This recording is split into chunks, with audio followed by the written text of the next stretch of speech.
Right. I think the free roll times will be dominated by those fringe buggies. However, Yes. SDC buggies right behind. And from the new buggies on the course, CIA is out with their new Orca, which I love the So paint job on cool. that. It looks like Free Willy, basically.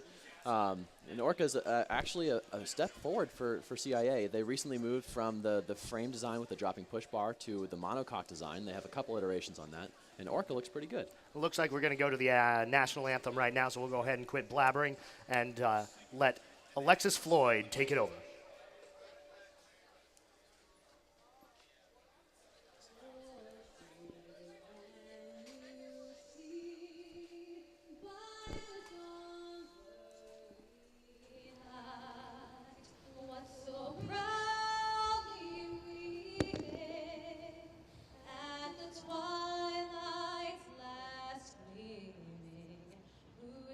Stripes and bright stars through the perilous fight.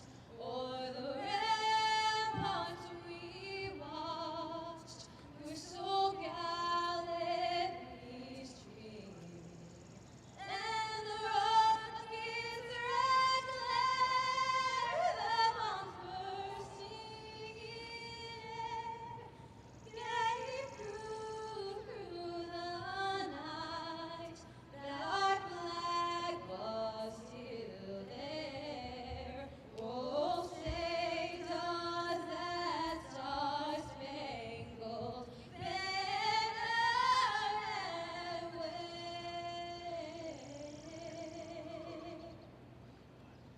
o'er the lands of the free and the home of the brave.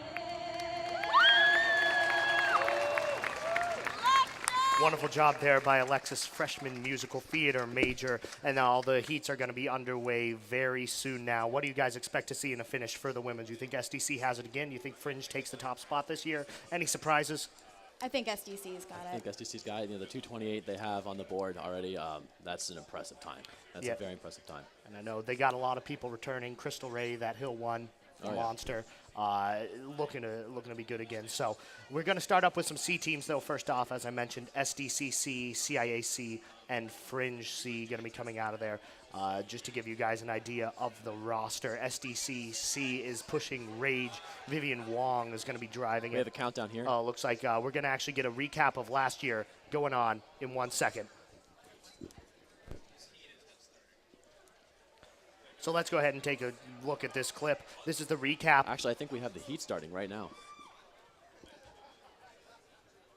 No, I think it's a recap. Yeah. Okay, we're gonna get. Sorry, guys, a little technical difficulty there. Let's go ahead and take a look at how things shook out last year. Again, SDCA women won, Fringe A men. Let's see what those races look like.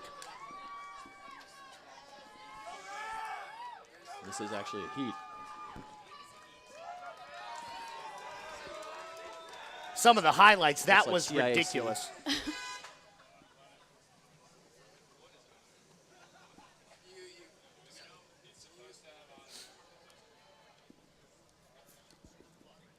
Just to keep you guys updated, SDCC, the heat is underway, just pushed off on Hill 2.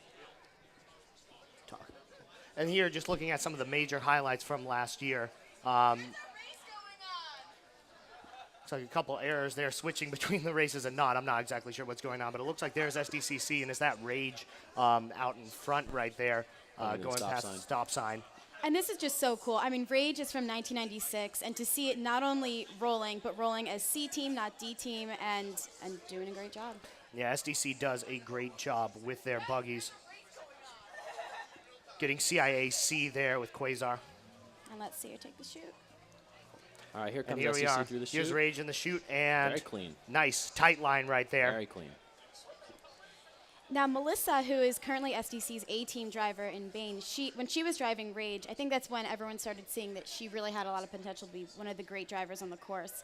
Because Rage is tough to drive, and Vivian's doing, a great job as well. And Katie McHugh picks up the buggy there on Hill 3. Still waiting for CIA to come through. there's Quasar coming through the chute. SDCC pass off goes to Anna Sedaris. Oh, sorry, wrong team. Elise Lim right now pushing here on Hill 4. SDCC with a fairly sizable lead.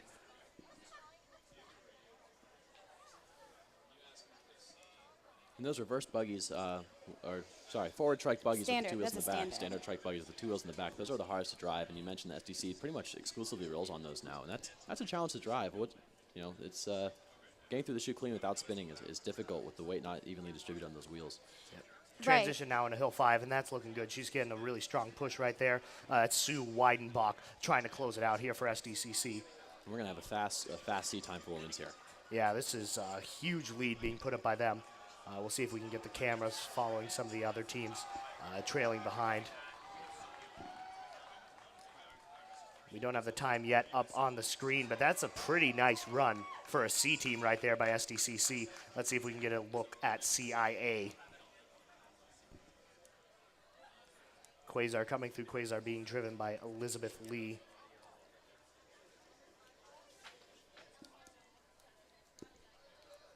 I'm not sure if Fringe C is pushing in this one or not. We didn't get a chance to get a look at the start camera. Transition going now into Hill 5. Hill 5, of course, one of the most important hills. It is pretty much an all-out sprint to the finish line there, and it can be the deciding factor, that extra half second you get by unleashing that fifth gear. Yep, and that's one of those things where it's so much about effort. How much can you push that little last ounce out of yourself, making sure you do get your hands up on the push bar while you're crossing. We got a package for you later, kind of showing you some people who haven't been able to quite do that. Yep, and that is one of the easiest ways to get DQ'd is not holding onto the push bar for the finish.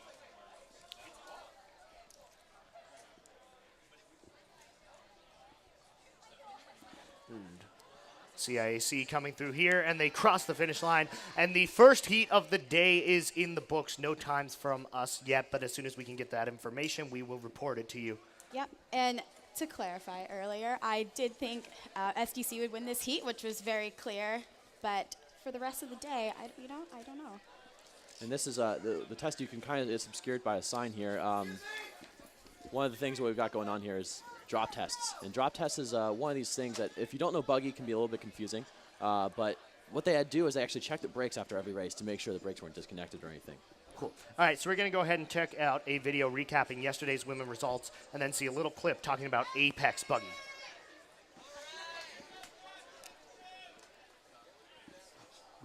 Okay, so sorry, not a clip. So we'll go ahead and go over this. So last year, like we mentioned, SDCA pretty far and away the top team out there.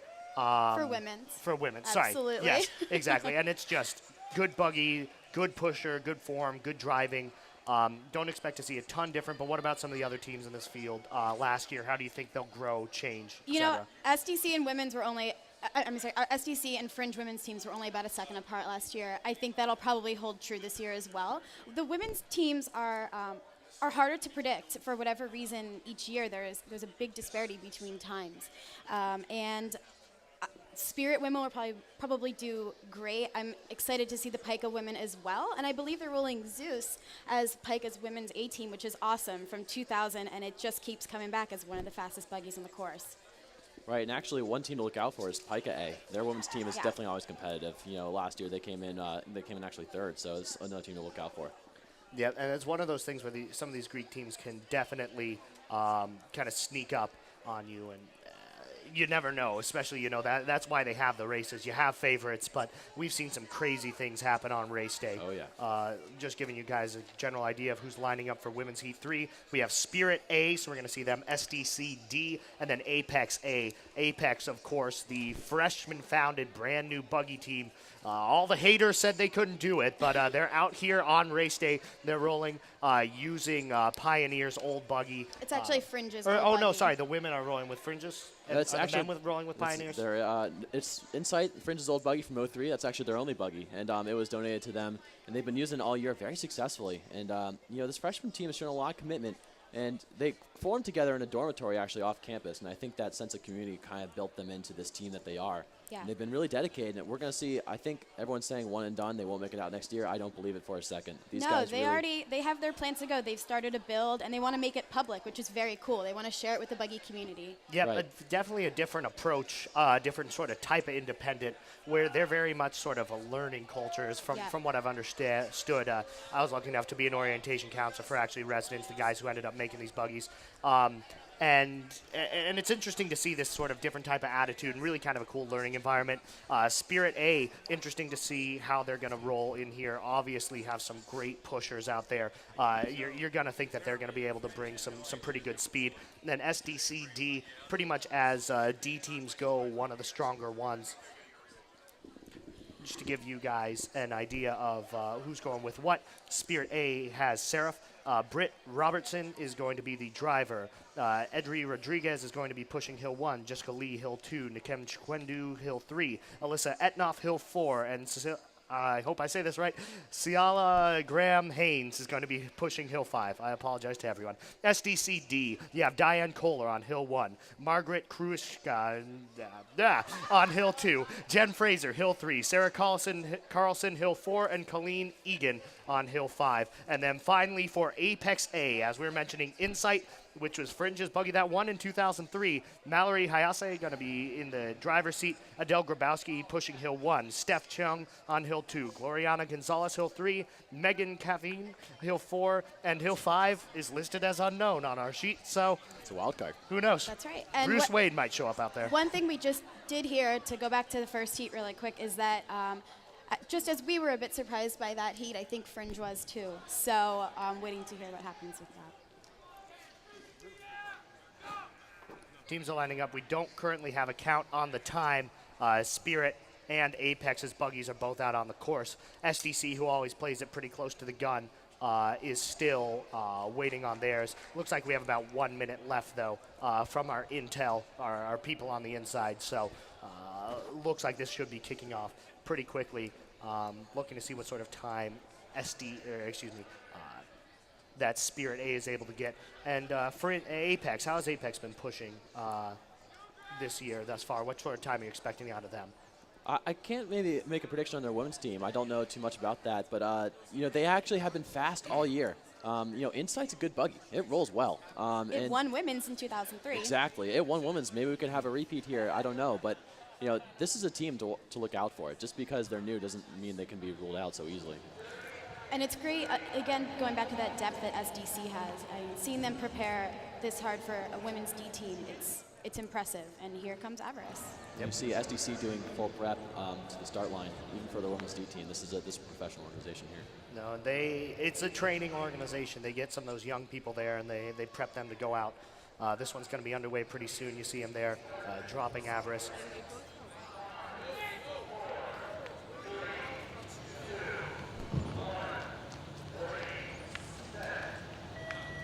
Second heat of the day is underway.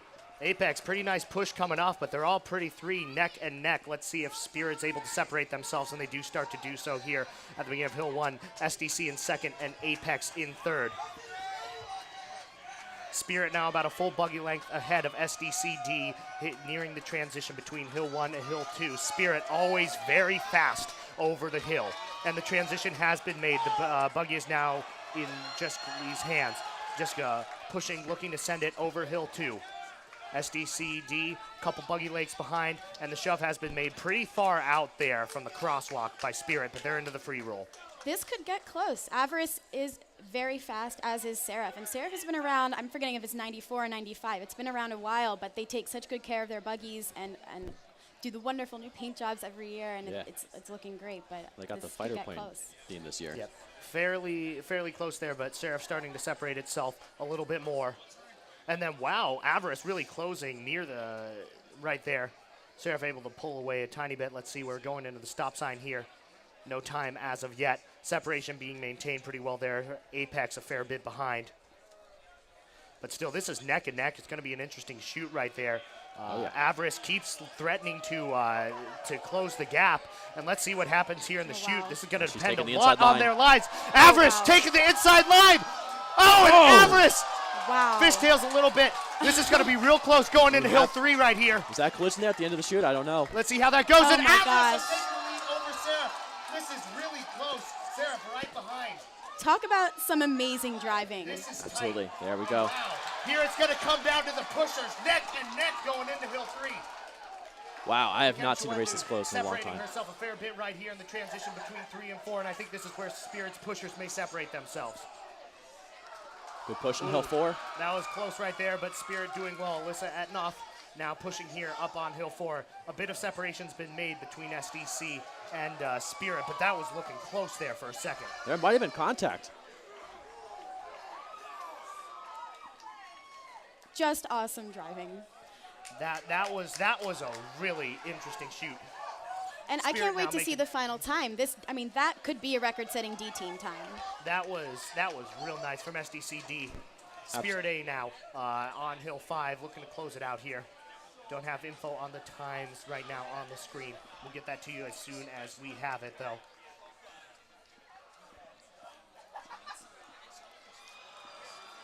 Here we There come are, to the finish. Spirit cheering their buggy in.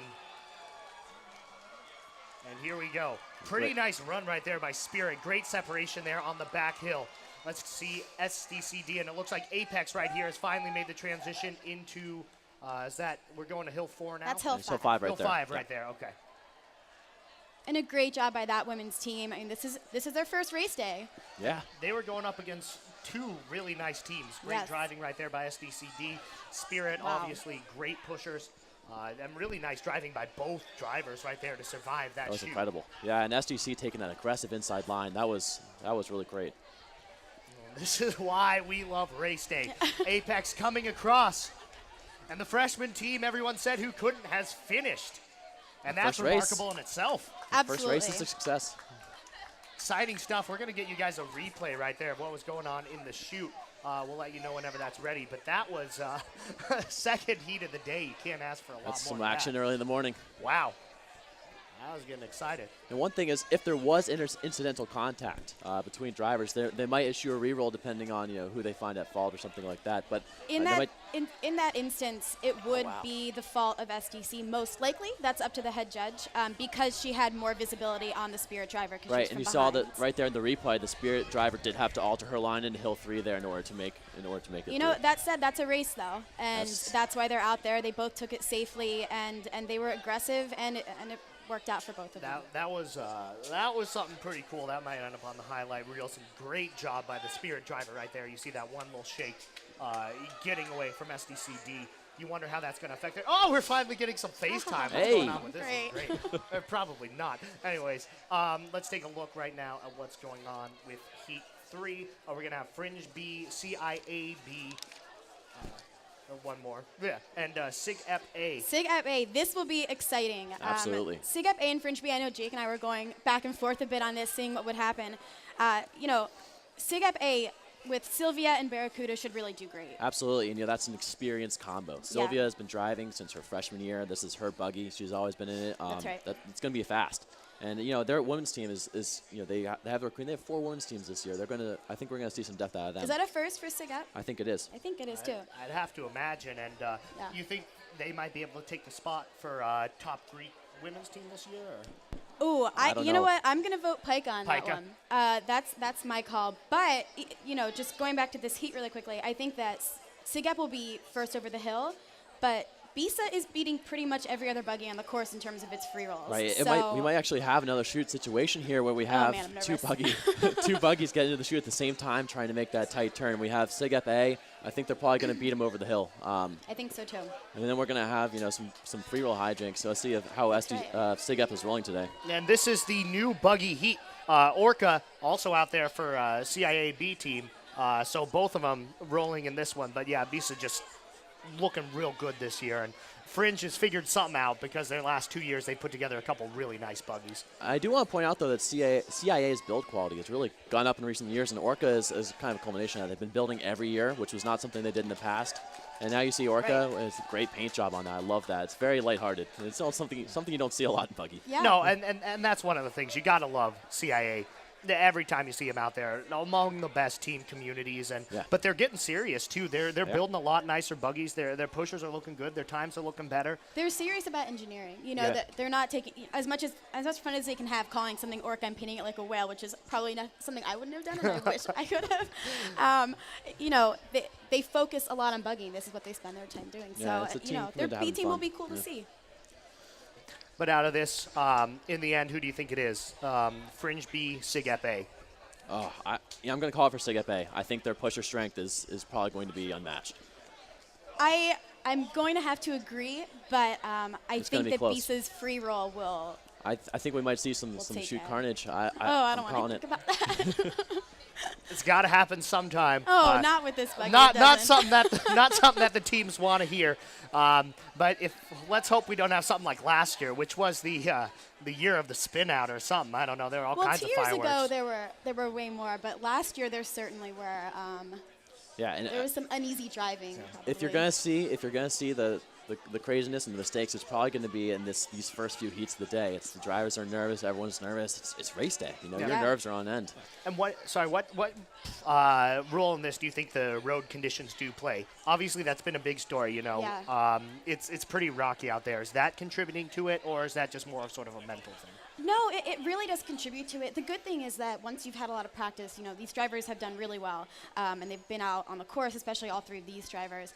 But once you know your line and you kind of know where to avoid on the course, you should be okay. Now, where this becomes an issue is in a heat like this with Fringe B and SIG-EP A, and you're outside of your line and you hit a pothole you're not used to, that's when things can happen. Well, and also, you know, the road quality every winter just gets worse and worse and worse. And, you know, if you hit one of those big potholes, it can send you into a spin. It can, you know, break your steering. There's a lot of things that can go wrong back there if you miss your line.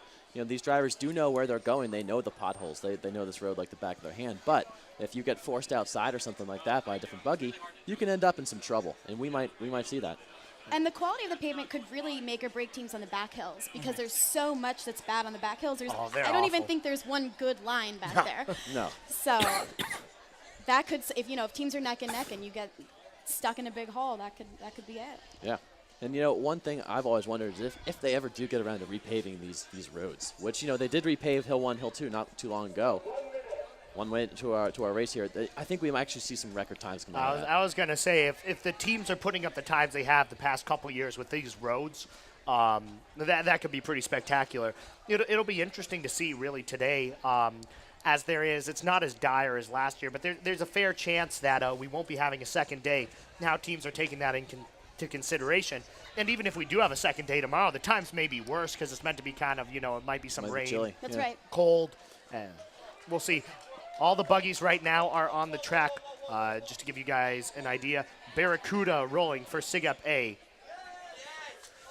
For Fringe B, we mentioned Bisa, and for CIA B, Orca. Jillian Brinberg pushing for CIT. Angela for Fringe B, don't have a last name. And Low. Sylvia. Angela Low, there you go. Sylvan Menelish.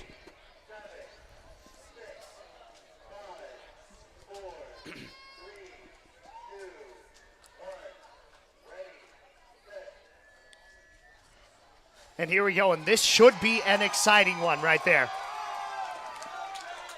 SIG-EP A, and looks like Orca right now in the front. Wow. SIG-EP A trying to take it, but right now going into the transition to Hill 2, they're pretty neck and neck. Fringe B, the furthest behind, and now SIG-EP's pulled away, but not all too far. Transition going now from Hill 1 to Hill 2. Orca not too far behind. Fringe B furthest back. SIG-EP A now, first one's over into Hill 2. Let's see how they get this shove off into Hill 2. That's going to be a huge factor in how this race plays out. And pretty good. Not a huge shove, but nice. And they've got Nice some and deep. separation right now away from Fringe B. And really close between Orca and Bisa. And this is where that responsible driving comes in. You know, it is up to the CIA driver to see that Fringe driver in front of her and keep a safe distance, but it looks like they're pulling apart. Barracuda actually looking pretty quick down there. Yeah, nice roll, and we've got the timer back up here on the screen, so we'll be able to give you a little more information there. Or if you guys can read, you can get the information yourself. But they have us here talking for a reason, maybe. All right, stop sign time about 1:02 right there. And the And now stop sign time, just for the non-buggy Patriots out there, is kind of a measure of how a team's doing kind of at the halfway mark. And pretty nice shoot right here by Barracuda. Let's see how they go. Tight line. Beautiful. Nice turn. Really great. Really great. good. And That's- then you can see some veteran driving right there. Absolutely. Heading into Hill 3. Still kind of looks like Bisa has separated right there, and that's what we were talking about in the free roll. And actually gaining some ground right there, but we'd imagine SIGEP's pushers to kind of Yeah, be they'll able to have pull the away. separation. Phoebe is going to be pushing it here in Hill 3. Nice backhill work by them being done. Yeah, great pickup there by Rahi Ghosh. It's a quick hill forward. Yeah. This is looking to actually be a pretty nice time coming out of SIGEP. Yeah. Depending how we get into the Hill 5, but it might be Coming to Hill 5 probably around 203, 204.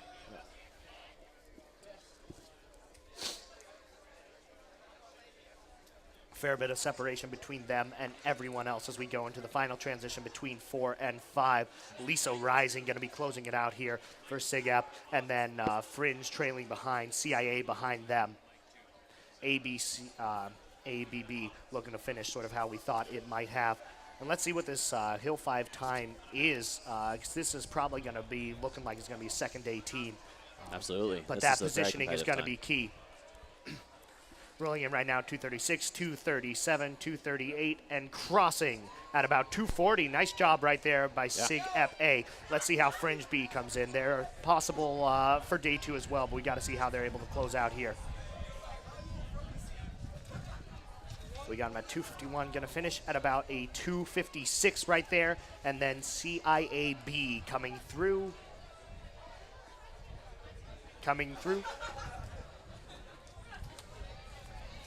And nice to see Orca there, Kelly Huang bringing it through at about a 312. Nice job there. 2 new buggies, both roll really well.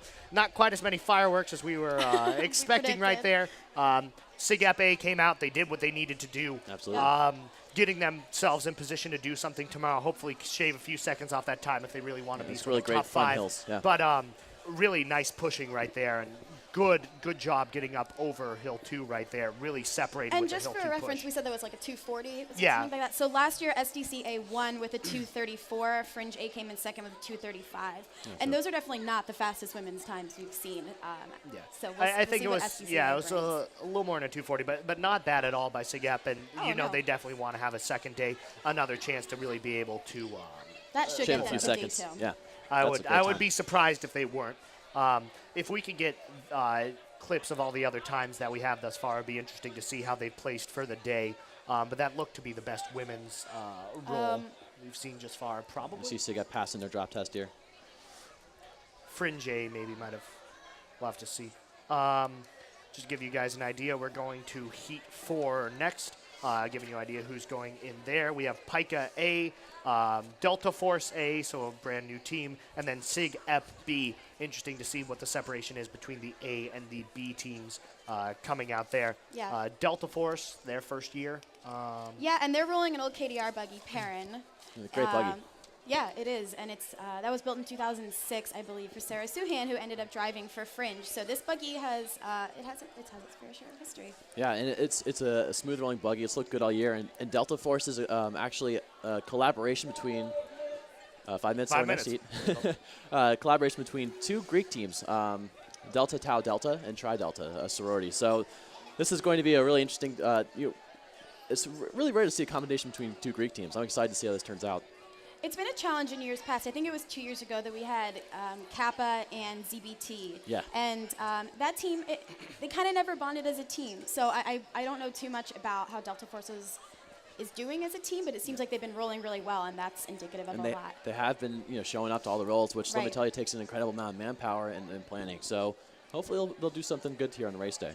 Yeah, and that's one of those things as well where, talking about some of the limitations with Greek orgs, that includes sort of resources. When you can Absolutely. pool 2 teams together, maybe that's the solution going forward, Yeah, and you'll get these sort of fraternity, sorority coalitions. Yeah, and what it allows for is female mechanics. A challenge with the normal Greek teams is that your drivers can't be mechanics, and of course there is a little bit of overlap that happens and kind of is politely ignored. But it's an opportunity for new ways of building buggies. Yeah, and then you also have the combining of manpower. You have basically double your manpower, and you also have Right. double the finances. So Yeah. that could be a. Hopefully this team sticks around next year. interesting model coming out. Give you an idea who's pushing there. Ivy Chung is going to be the driver. Kelly Sheehan, Shannon Ho on hill 2, Emily Bonchek on hill 3, Katie Lynn on hill 4, and Stephanie Goldfine on hill 5 for Delta Force. SIGEP B, Victoria Adams is going to be on hill 1, Soleil Fan on hill 2, Wendy Liu on hill 3, Brianna Stillo on hill 4, and Jen Sung on hill 5. Rachel Johnson going to be pulling that buggy. We do not have details available for Pika's pushers, but we do know that Catherine Lee is going to be the driver there in Zeus. Really nice buggy right there. From 2000, but still rolls well. It's one of those buggies that it's similar to Barracuda. It shows off that the simpler and most efficient way you can build a buggy like that. That's what's going to last, and that's what's going to get you trophies. Right. A lot of teams do build that one kind of rock of their buggy program, the old faithful buggy. And that is Zeus for Pika in some regards.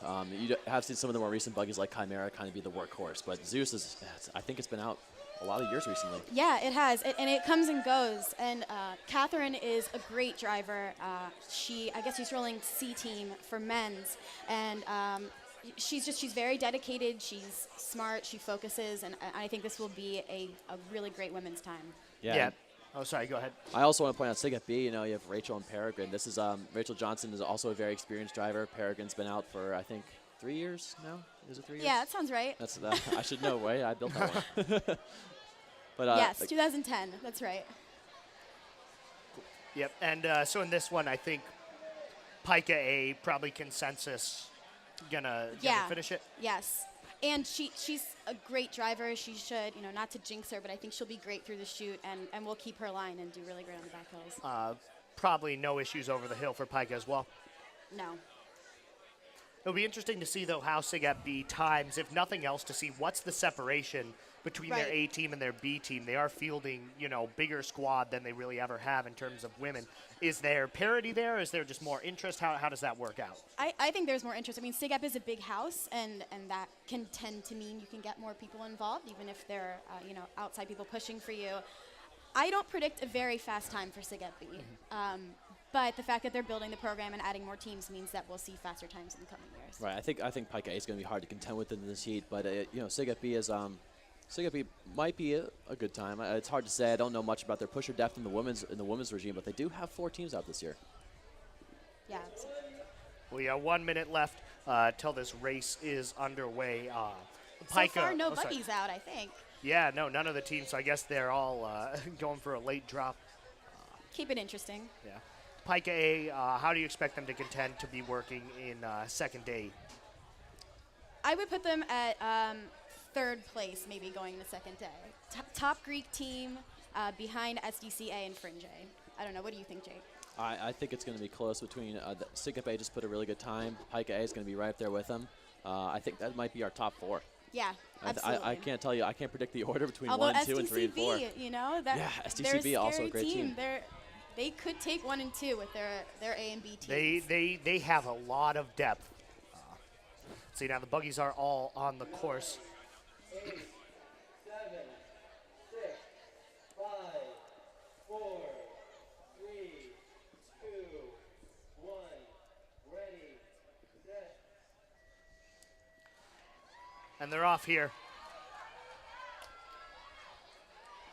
Right now at this point, Peregrine in the front, but Zeus gaining lots of ground right there. A lot more momentum behind this Pika team.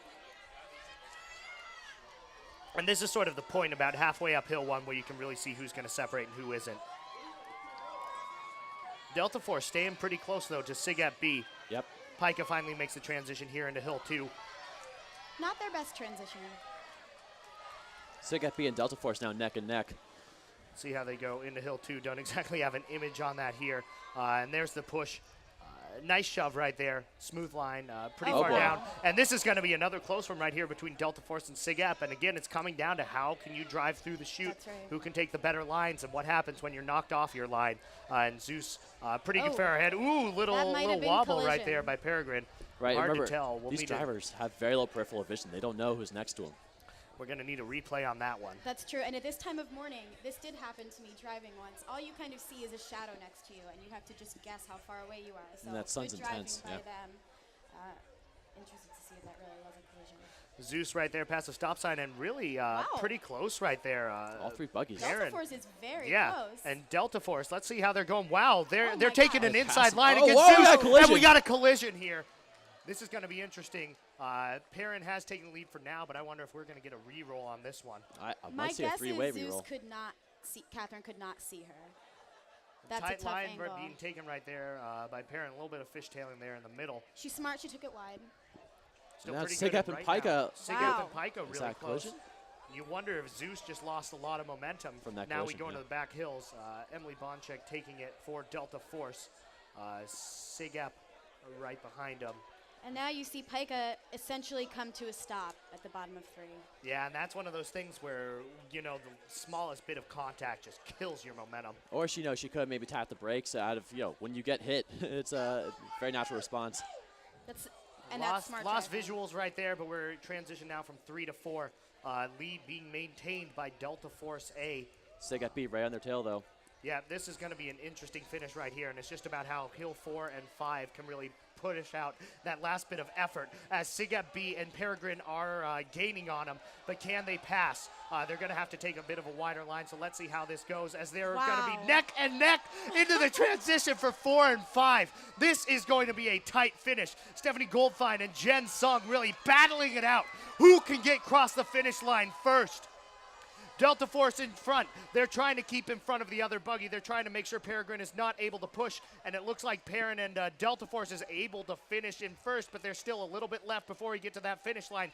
Nice job by Delta Force using their bodies to really kind of separate them, prevent Sigep from getting in front, and they're going to cross the finish line right here at a 3:05. Wow. Slower race, but full of excitement. Wow. There goes Sigep B, and we're still waiting for Zeus. And that race had it all. We had collisions, Whoa. we had passes, and then we had almost a Hill 4 pass there. Wow. And I think we have proof that I should not predict things anymore. Nope. And Zeus, Pika A, crossing at 3:25 right there. They'd love to get a re-roll off of that one. We'll see if they're granted it. I think that might be a three-way reroll actually. That's So that's close tough. on the push-off, then at the transition there, and then again in the shoot, and then at Hill 4. That's going to be an interesting one from the head judge and sweepstakes chair committee. Yeah. Yeah, and how that decision comes down to who could be at fault, who had vision, And Right, let's go right. to that replay. And we'll get a replay right there. A lot of stuff we got to look back at here.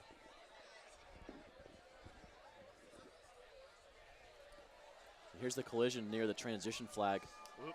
Oh, wow. Right there. And So look- right at the transition flag, the Right. Pika driver just, tries to take that wide line. Yeah, and that's the case where it looked like Perrin maybe got in a little too tight trying to go on that pass. And that's the case where the drivers, they can't necessarily see what's happening. And it is the passing driver Well- responsibility, I think. Yeah, it is the passing driver's responsibility, and from Catherine's perspective and Zeus, she was probably just sticking her line and didn't know where the other buggies were. Right, And again, then very low peripheral vision for any of these drivers. Yep. They are laying down in the prone position, trying to crane their neck up and look out the front. Yeah, so you guys expect to see that one roll again? Yeah, without a doubt. I think you'll see it. I don't maybe know that they'll all go again, though. Do you think not, so? I think you probably see maybe probably a reroll from the buggies that collided. So that would Possibly, be- yeah. Yeah. That's I mean- a tough call for the head judge. Yeah, do you have 5 minutes now? Do you have the stuff from CMU Buggy regarding how the times are right now? I'd be interested to see if they post it online and if we can really check to see how those times fit in, because no one had a great time coming out of there. I feel like all of them could be interested in a re-roll. And Zeus just dropped successfully. Oh, good. So, yeah, one thing we haven't been covering the drop test, but we haven't been reported any failed drop tests. So, no news is good news in that case. That's right. Just blasting through the women's heats, coming down to the last 3. We got some pretty exciting stuff coming up next. Right here, a couple B's and a D, but these are some strong B's. SDC B with Malice rolling out there. Rachel Chow is going to be the driver there.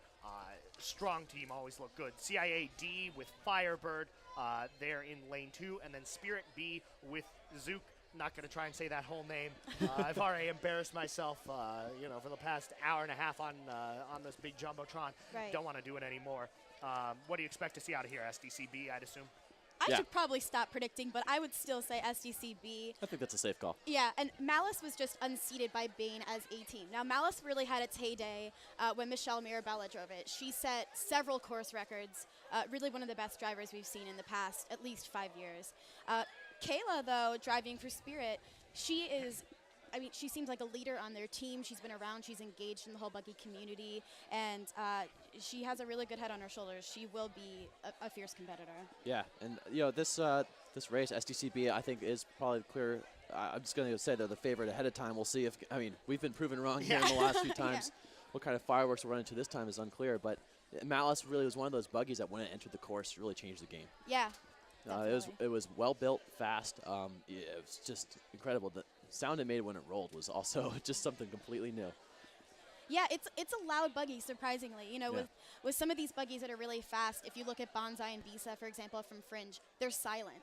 And then you have Malice, and it's pretty loud sometimes, but it's so its fast. free roll times were just out of sight. And, SDC has been sticking to their formula with Malice. I think Avarice and Bane, the two newer buggies from them, have been not mirror image copies, but they've been of the same almost exact fuselage design. And that's one thing that's very important to the construction of a buggy is how you design that shell. Stiffness is a lot. You don't want to lose any of that energy of rolling to the buggy wobbling, wiggling, anything like that. So the stiffness of the buggy, the carbon fiber materials, that all goes into whether or not your buggy's going to be fast down that free roll. Right. And SDC has that traditional triangular shape to their buggies. You know it's an SDC buggy a mile away, and you also see that reflective windscreen. And that solid color. Yeah. Yeah, and that's, design comp already happened. That's one of the best parts about Buggy is to see how they painted each year. You recognize the fleet, you know the buggy.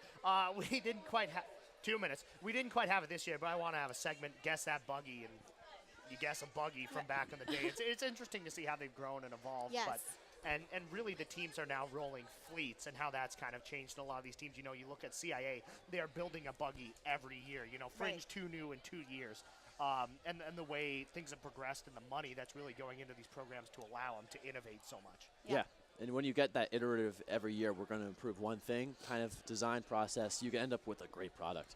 And you see that, a lot of teams have really upped their game. CIA is building every year, SDC is building every year, Fringe is building every year. SIGAP has an absence of a new buggy this year. I heard they did build, but we're not seeing on the course for whatever reason. SDC as well. SDC, yeah, I think I mentioned them. And when you get these teams building every year, there's so much knowledge that gets passed down, and that's so important because this is an undergrad sport. People graduate, and you can't take that knowledge with them. So. Right. Yep, it's one of those things. You only get 4 years, and transitioning is the key. Things can change so much over that time. Let's go ahead and get you some names. As I mentioned, SDCB, Rolling Mallets. Rachel Chow is driving. Emily Lee on Hill 1. Samantha Skinger on Hill 2. Abby on deck, Hill 3. Jess Rin, Hill 4. Amy Zhang, Hill 5. CIAD, Firebird. Shannon Lee driving. Lindsay Victoria, Hill 1. Jillian Brimberg, Hill 2. Christina Miller, Hill 3. Elizabeth Liu, Hill 4. Emily Ostrin, Hill 5. Spirit B, Zook. Kayla Iolo driving. Faye Quadri on Hill 1. Aaron Goodwin, Hill 2. Marshall on Hill 3, Andrea Gray, Hill 4, and Vanessa Branch, Hill 5.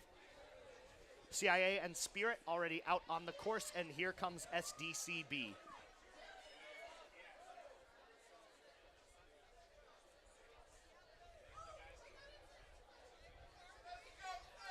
SDC looking to drop. 7, 6, 5, 4, 3, 2, 1. Ready, set. Here we go. Spirit a little wobbly out of the start, but they're looking pretty good right here. Spirit and SDC quickly neck out and neck. ahead. And SDC right here, Emily Lee just kind of starting to separate, get some real momentum right there behind her buggy, pulling a little bit ahead right there of Faye Quadri. So the top time right now is SIGAP A at 2:42. So it'll be interesting to see if SDCB can unseat that time. And here we go, SDCB looking real ferocious going here into this Hill 2 right there. Emily Lee taking it pretty far down and giving a nice shove Great right there. push. That was probably the best women's Hill 2 we've seen yet today at this point.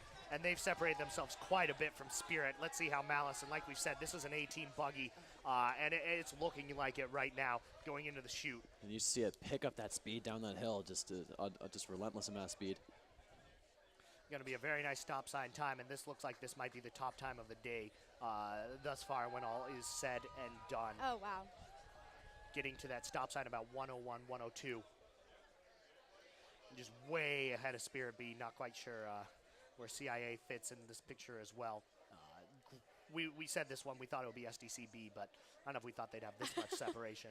Yeah, that hill 2 push really gave them the extra advantage there. That's a great line.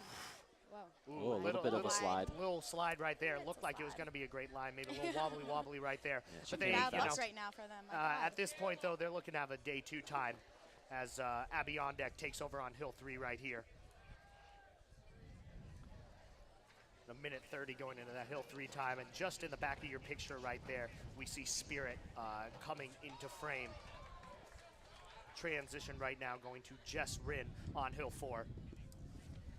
Our papers are blowing everywhere as the wind picks up, Yeah. but Jess Rin keeps going right there for SDC. Looking to try and claim the top time of the day thus far for women. I think they're probably going to be able to do it right here, barring some sort of massive problem on hill 5. So Amy Zhang about to take over. And that wind you just mentioned, it is blowing straight up hill 2. I wonder if that could be slowing down free rolls. Might be. Didn't seem to be a problem for Malice, Not though. at all. They're Not at all. looking good right now. 218, probably looking to finish in the Wow. probably early 240s, probably early 240s right now at this point. Yeah, we're looking at number 1, number 2 time here. And SDC does hold the course record for women's. Oh wow, this is going to be a Wow. real nice finish right here. 235, 236 for SDCB. And that's gonna put them at unofficially. number 1, yeah. That was a nice push right there. CIAD holding up the back, and is that Elizabeth Liu? Does she drive for them also? I think she does. Maybe I'm crazy. Spirit Yes, that B sounds right. coming through right here, finishing in at about a 257. Which, just for some perspective, would have been the top time in the last heat. Granted, there are Yeah. all kinds of collisions and madness there. And CIAD making the transition here to Hill 5. Looks like we got some interesting costumes out there Emily in the course. Austrian, yeah. You always love to see the C and D teams out there because they are the ones with the crazy costumes. They always look, Yep. they're having out there fun. for the fun, for Yeah. the love of Buggy. And, that's why we do it. And Will, you are correct. These are drivers. Emily Austrian there on hill 5. She is a driver. Okay, so it looks like this is the driver heat. So, not a bad really time for them coming in Seriously. here. If you can stuff them into the buggy, it's hard for them to push a buggy, but they're doing pretty well. So good for them. Emily also previously drove for A Pi, so she's one of those drivers who has a lot of experience in a lot of different buggies. Yeah, Yeah. I think she's been in the multiple iterations of the CIA Yeah. frame and monocoque designs. Right. There you go. 3:48 is the time there. Here's SDC going on the drop test. And just for some perspective on how fast this SDCB time is, they beat their last year's time by about 7 seconds. That's Wow. huge. That's a great, even on day 1, that's a great pickup. Yes, Yeah. it's huge. And depending on what that final time was, they were looking maybe a second behind their winning A-team time from last year. And I mean, they got some really experienced pushers. I mean, Abby Ondek, I'm pretty sure was Yeah, was it sounds familiar. A-team last year. Right. So they're just so deep. Yeah. And Malice, I mean, to have that as a B-team buggy, that's pretty awesome. Nice finish by Spirit B. I'm not sure if it's necessarily a Hill 2 time. See, and the drop test looks good right there from SDC. And now these next 2 heats, what a lot of you guys have been excited about, what we think are kind of the top 2 teams right here, but who knows with SDCB's time right there. Well, right. Bonsai can hold it off. The buggy is showing faster free roll times than Malice for practice, but women's push teams they really can throw a wrench in the system. They can really change it up. Now, a lot of people are seeing similarities between Bonsai and Bisa. Bisa, of course, which we already saw roll for Fringe Women's B. And there are definitely similarities, but there are also some key differences, and the driver is not the least of them. So it'll be interesting to see how Bonsai rolls. I'm expecting something pretty quick, but can she hold off SDC B? I don't know. That's going to be a close call. Yep, and looks like a good drop test for Spirit as well going out there. Fringe, I mean, they're fast. And Bonsai last year, I think, when Bonsai it came was- out on yeah. the course, people were like, wow, this is a buggy. I think it had the record free roll time. Is that right? It does have the fastest free roll time on the course. Yeah. So, I mean, they're doing something right down there in their garage building buggies. But, Yes, and even last weekend or maybe it wasn't Truck of the Weekend before, perhaps, Bonsai got a faster free roll time than even than its race day time last year. So here we got the leaderboard here. This is not including SDCB, but right now SIGEP A with the top time. They're probably going to go to second. Spirit A number 3, SDCC number 3 right now. Fringe B 257, SDCD. So Wow. 3 of SDC just rolling really, really well this year, and then Delta Force. Love seeing them up there. Yeah, that's great. Look at that. And Look at that. we hope. It'll be interesting to see what goes on with the reroll Yeah. or not, but we'd love to see him on the second day. That's always great when you get a team out there for the first year. So we're waiting to hear on those free rolls. We haven't heard anything yet from sweepstakes, but it'll be interesting to see what Pika A gets and if Fringe C gets a chance. Since they were caught off guard on the first heat of the day, it'll be interesting to see how sweepstakes is or is not leading Right. with them. And it is up to, remember, it is up to the chairman to submit a reroll request. It's not automatically granted. So if the chairman of that organization does feel like they deserve one, they can submit, and then it'll be reviewed by the sweepstakes chairman and the head It's judge. actually just by the Just head by judge makes the call just for by the head judge. reroll. Right. I mean, judging by Pika's past history, I'd imagine they're going to be asking for a reroll there. Absolutely, yes. I would be too.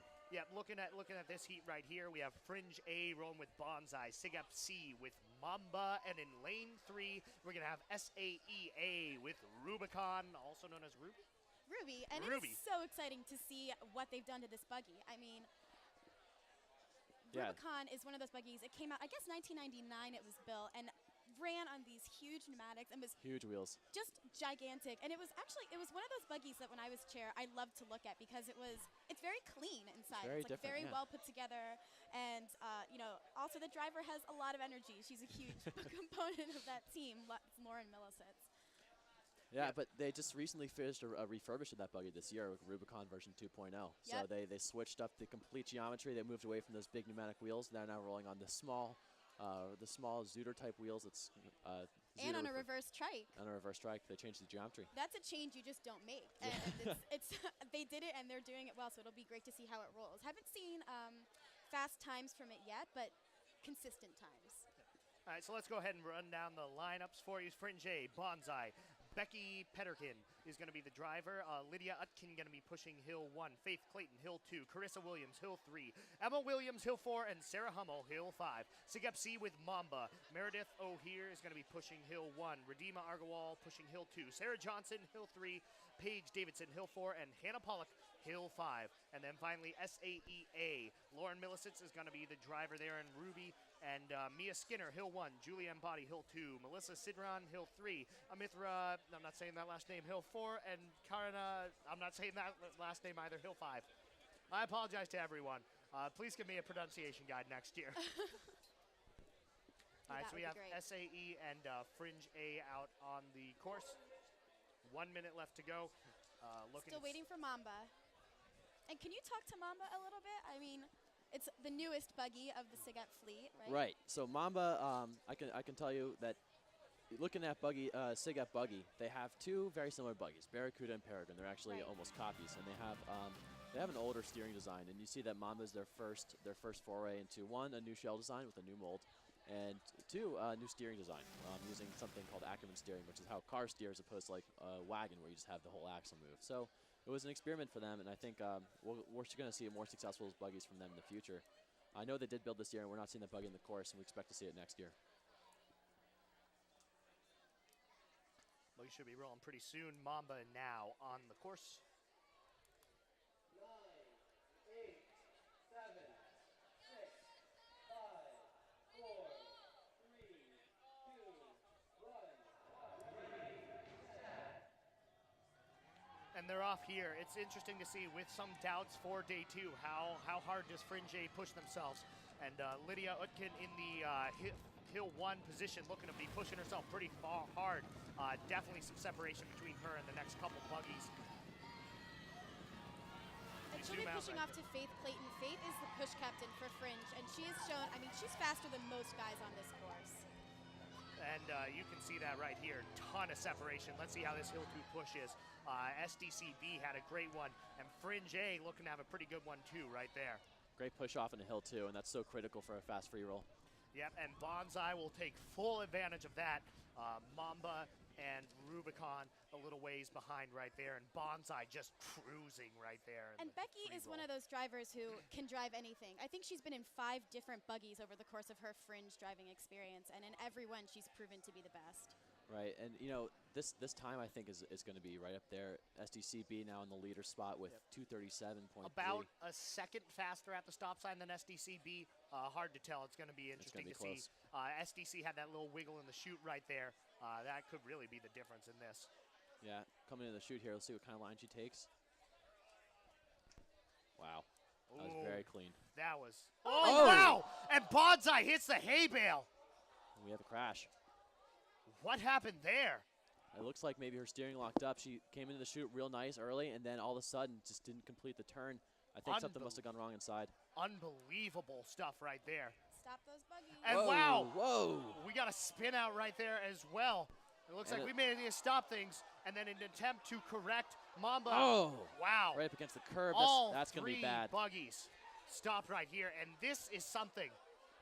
Yeah. Bonsai, and then who knows what ended up happening right there with Mamba and with Rubicon, but this Well, is something right here. All what three happens in those buggies. types of quick stops is that with single braking buggies, they can just lock up and spin. Yeah, and you know those buggies with the 2 wheels in the front, 1 in back, reverse trike as we call them, the frequently breaking the back wheel. And when you lock up that back wheel, you're apt to spin, and that's what we just saw. This is huge. Yeah, This- this is going to be a re-roll or something. Yep. We're going to get a Here's replay a right of the here. chute, yeah. Clean entry, and then right here something goes wrong. And right there. It just doesn't turn right there. Straight into the hay bale. It looked to be a really nice line starting out. Yeah, I think something must have gone wrong with the steering because you know Becky's a great driver, as just pointed out. It's uncharacteristic. Wow. So what now does we're this gonna- mean for Fringe? Well, You it's know, huge. I can't speak to obviously what happened. My experience with the buggies is that they are usually quite fixable quickly. Cool, and let's get a replay of that collision right there, seeing what ended up happening with Mamba and Rubicon. See Rubicon spin out from the stop flag. The stop flag comes in here. She tries to maintain control, does a great job, but eventually loses it into the curb. I hope that buggy's okay. You know, that was a pretty hard crash. You see EMS, the chairman jump out right away to make sure the drivers are okay. Driver safety, of course, being paramount in these situations. Wow. And no short of excitement today in these women's prelims. We have seen a lot of things go on. We've seen collisions, crashes. We've got it all. And wow, Fringe A running into the hay bales right there. That's we thought huge. this might have been their year.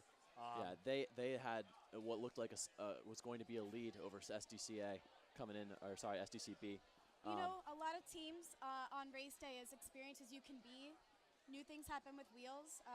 There's a huge crowd that you're looking at as you're coming in this chute. I don't think it was Becky, if I had to guess. I looked like something probably went wrong mechanically inside there, because it looked like her turn was on par to be perfect, and then all of a sudden something snapped and she went straight into There the hay was bales. a moment, right, when There she was a hit the moment. chute flag Yeah. where you saw her hesitate, and that's not something that happens in bonsai. Right, there I might mean, have been some She sort of stickiness. probably yeah. knew And as she was turning. that's one of those things that, you know, after all the hours, all the free rolls, all the practices, all the early mornings, that's really tough right there for Fringe. Well, we do see Antara out of Mamba. Is that Antara? Yeah, I think Yeah, it it looks is. Yeah. like it. Yeah. Antara Sarkar. I think she looks to be okay. I hope so. Again, The driver. fact that she's out that quickly, she's good to go. Yeah. Yeah. EMS is so on top of their game, and if there's ever any consideration of anything, they won't let a team out. And that's They why- won't let a girl out of a Driver safety always paramount. None of the crashes look to be too hard, too strong. Everybody seems to be getting out okay. Obviously, that's always the number one concern. But wow. And if you do see a crash, of course you don't. That's the kind of crash you want to see. You want to see him glance the hay bales and just come to a stop safely. You don't want to see anything hitting curbs, anything like that. So And this is a good time to remind the crowd that let the teams have their piece in these types of moments. You know, especially with, it looked like a lot of people were around the, Rubicon and Mamba. Just make sure, let those teams be with their buggies Yeah. right now. Yep. Whew. yeah, and Buggy is lucky enough to have these really dedicated organizations. And we actually do see Bonsai coming up the back hills. It's with its chairman. Yeah, but as I was saying, we have EMS, the campus EMS, the student volunteer service. They're always out here every free roll practice, 5 to 9 a.m. on weekends, and on race day, and they're a huge support. Yep. I mean, they're a professional service. You know, they're incredible. They keep everyone safe on the course. They're there for if a pusher falls down and gets the tiniest cut, they'll run. They got sprint Band-Aids. over Yeah. with those Band-Aids. And wow, one more heat to go, barring any re-rolls. That's going to be SDCA in there, CIA A, as well as AE Pi A. So lots of A's there. That's right. And it looks like the door's open right now for SDCA. That's right. And you know, this is, again, the first time that Melissa in Bain is A-team. And as we were saying before, she's a great driver. She looked yesterday at Design Comp like she was really engaged with her team. Drivers seem to look up to her. She's an awesome person to take over after Michelle, I'm sorry. Yep, and obviously that was a huge loss for SDCA. Michelle Mirabella, one of the best Mirabella was drivers on the course. Absolutely. And also we have Ascension, and Ascension won Design Comp last year, unseating Fringe for the first time in, I think, 11 or 12 years. Yeah, it had been a while, a long winning streak there. But Ascension is one of those buggies that just marks a huge shift in thinking and building for CIA, and that's great when you see a team really move into the foreground with their new techniques. And you know, they keep following up with good buggies. Orca looks like a solid build. Yep. And then, of course, you got Kamikaze coming out with AE Pi A. Always fun to watch them out here on race day. One of those teams that's never necessarily in contention, but it's nice to see a solid, consistent program year to year. And, of course, they had the whole Robo-Buggy thing. Oh, yeah. And they're a team out here to have fun, and I love that. That's right. Just, you can't say enough about that. And like any team, they've had their fair share of trouble getting people to come out and support them just within their own organization. They've had fewer teams and then more teams and up and down. And no matter how competitive a team is, we want to see the most people participating in Buggy that we can. Yep. Just to give you guys an idea, I'm not sure if we're on some sort of delay while they clean up the chute there.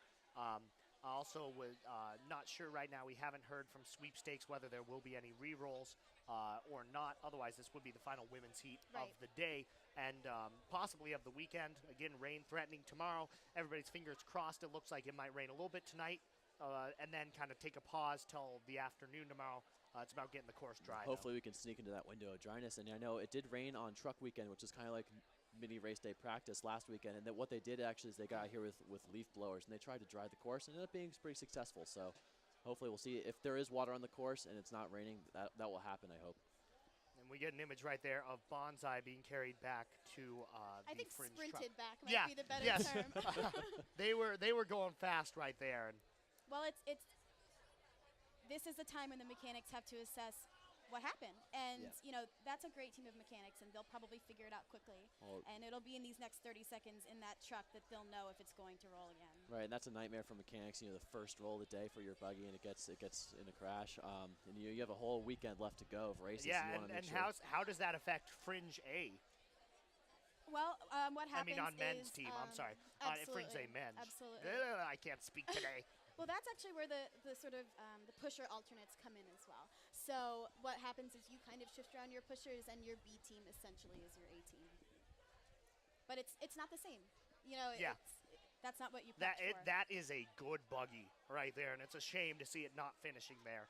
Yeah, I think it'll probably end up, you know, they do a pretty robust design on those wheel covers on the outside, so hopefully their mechanics and the steering the wheels is probably safe, but they're going to have to patch up that wheel cover and make sure it's okay. Yeah, and actually, the fairings are an interesting thing to get into. We've seen them from lots of teams over the years. I know at first, when they debuted, I guess on Blackjack in 2004 with Fringe, some other teams, most notably Pica, were very quick to make a mocking versions, which was all in good humor. Well, imitation's the highest form of flattery, as they say, and also... Well, they were like giant cardboard. Sure, but, you know, fairings have distinct advantages, and you see SDC Absolutely. with fairings in their back wheels and their front wheel enclosed as the steering. So And Fringe has those as well. And fairings serve lots of purposes.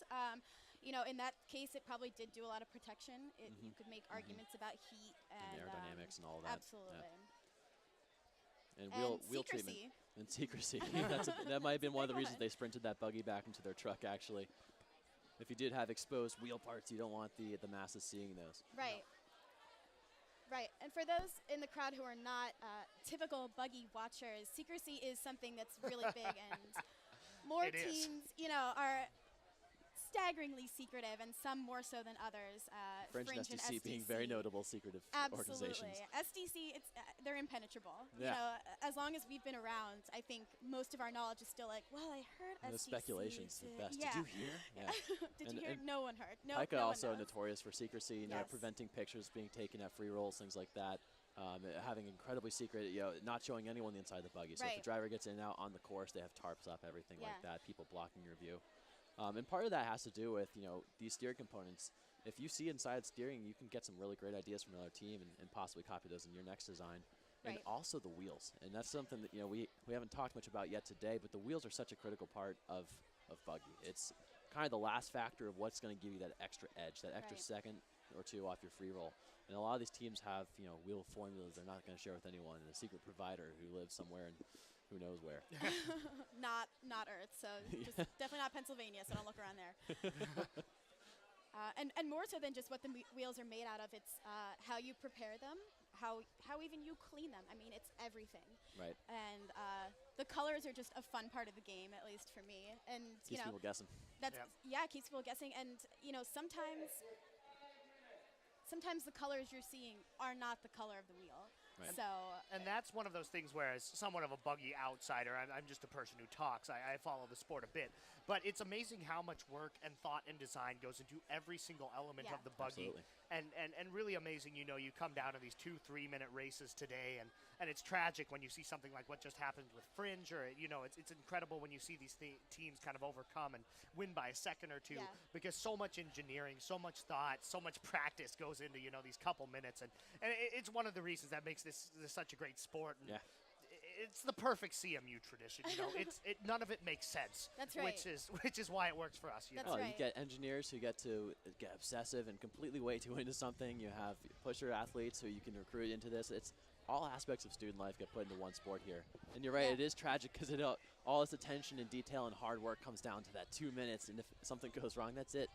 But it that's for the thrilling part too. Yeah. I think if you had a million chances to try, it wouldn't be as nearly as fun. exciting. That's so true. No National Buggy League starting anytime soon. Oh, no. We like keeping it to this weekend. It keeps the drama, the excitement alive, makes our job a little bit easier.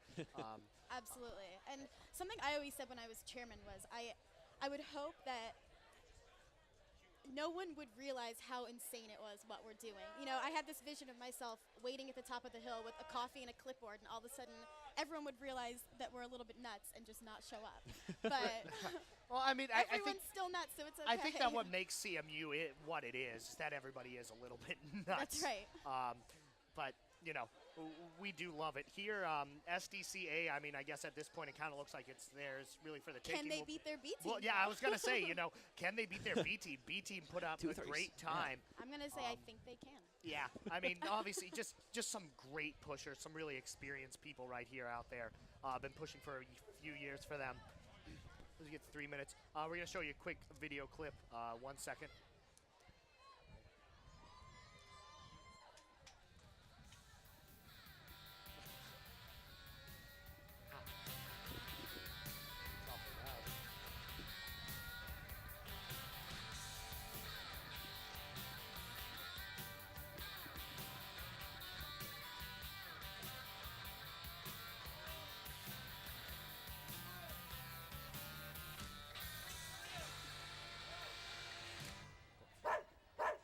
Wow. Loyal Scott, really great program right here for alumni giving. They were giving out some coffee and donuts earlier. Woke me up this morning. That helped out, so thanks to them for that. Yeah, one of those alumni, they've really developed their outreach programs the last few years. You see that here with the Buggy Alumni Association, a notable highlight. Yep, one of the best kind of alumni communities, and really help keep Buggy going year round. They're super helpful for us. You know, Yeah, I'm and always huge thanks to Sam Swift for Yeah. the That's right. website Yeah. and organizing a lot of this stuff. And Gotta get CMU us anyone there. Buggy, going back to the secrecy, grew out of somewhat of a mockery of that secrecy. It grew out of Pika Buggy, which was a website that Sam built. He's probably going to kill me for outing him for that right now.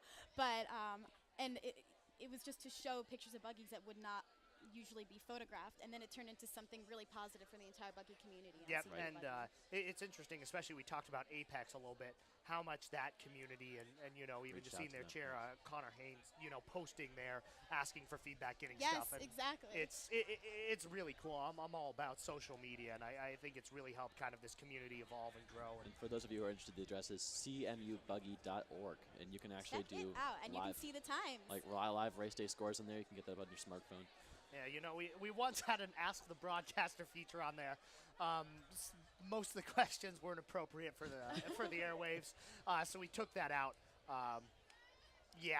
If you do have feedback on this stuff, please email us at sports@wrct.org. Going to give you the rundown real quick. SDCA, Rolling Bane, Crystal Ray on Hill 1, Emily Wright, Hill 2, Courtney Chin, Hill 3, Jennifer Elkin, Hill 4, Cecilia's something, Hill 5, CIAA in Ascension, Natalie French, Hill 1, Allison McKnight, Hill 2, Rachel Brown, Hill 3, Miranda McCoy, Hill 4, Sophie Zinnerman, Hill 5, and AE Pi 8, and Kamikaze, Erica Green driving, Corinne Clinch, Hill 1, Martina Semblis, Hill 2, Christina Rosano, Hill 3, Christine Law, Hill 4, and Eva Humphrey, Hill 5. And as SDC runs out here, for those that just saw Malice and think, like, what the heck, weren't they just rolling this Buggy? Bane is purple, and it's just a very dark purple, and it's a great Buggy. Can't wait to see it roll. And huge headwind picking up here. It's going to maybe slow down that free roll on the push off Hill 2. We'll see how that affects SDCA. Yep, see if, you know, that hurts them versus their B team. So they had a good roll.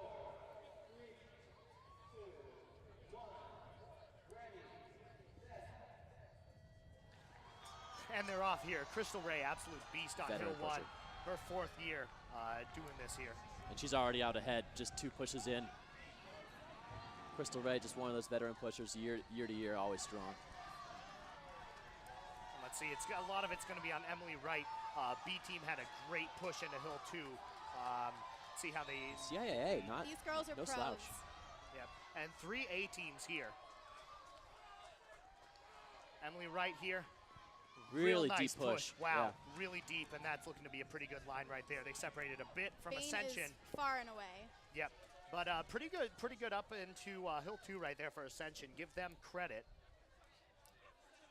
Still in that strong headwind, but it looks like they're going to have a really competitive stop sign time Wow. here.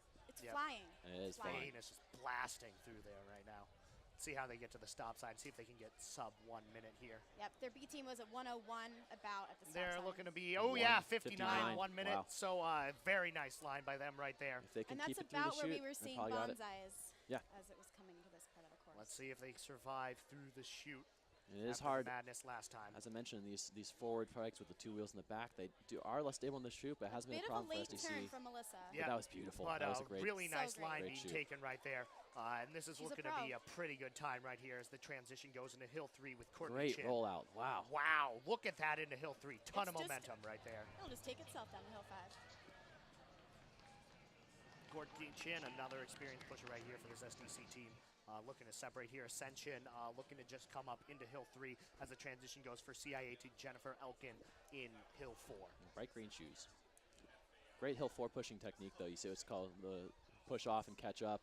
And Hill 4 is one of the steepest hills other than Hill 1, so this is a tough one And to it's push. long. And it's long. Yeah, these back hills, this is really what's going to make you huff it. Well, I guess all of them. It depends on what shape you're in. We You know, for would me, be. they're all going to make you huff and I puff. don't think I could do a single one of them. Yep. So And now Hill 5, the transition goes with about a 2 minute 5 second. This is going to be close between the Wow. A and B team, but I'm expecting A to shave 3-4 seconds off of it. yeah, but this is going to be a fast time. This is looking real good.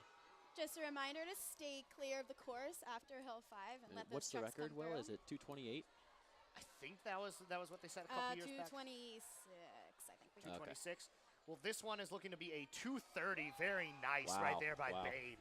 Taking the one Flying. spot with no trouble at all. Flying. All right, let's see where Ascension comes through here.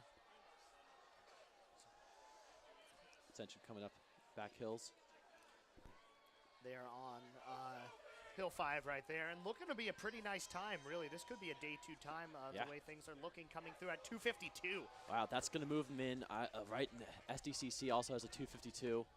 They're going to be right there at maybe 4 or 5. That's going to be a great time for CIA. That's a second day thing for them. Kamikaze now coming through, AIPA, AE Pi A, coming through, looking about maybe a 3:15 or so to close out the last of the scheduled heats. We're still not sure if there are going to be any re-rolls, a 3:16 right there from Kamikaze, but SDCA, like we expected, just blasting through. Really nice roll.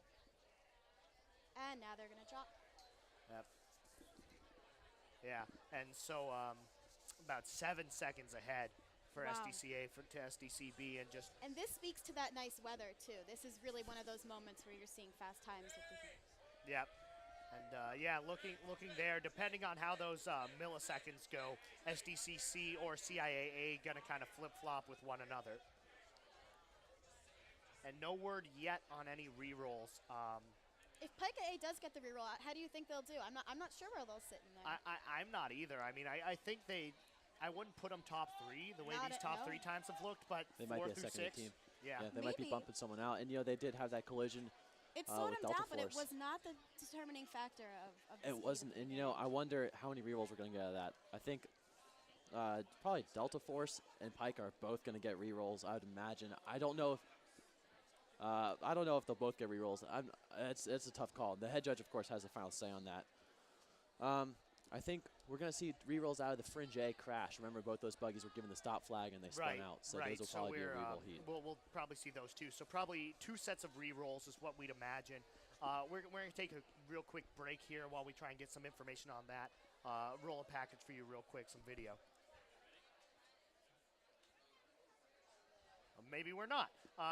Yep, so SDCA definitely looking to be the top dog out of this one, but some interesting stuff out of the re-rolls. Can Delta Force maybe get into the second day? Right.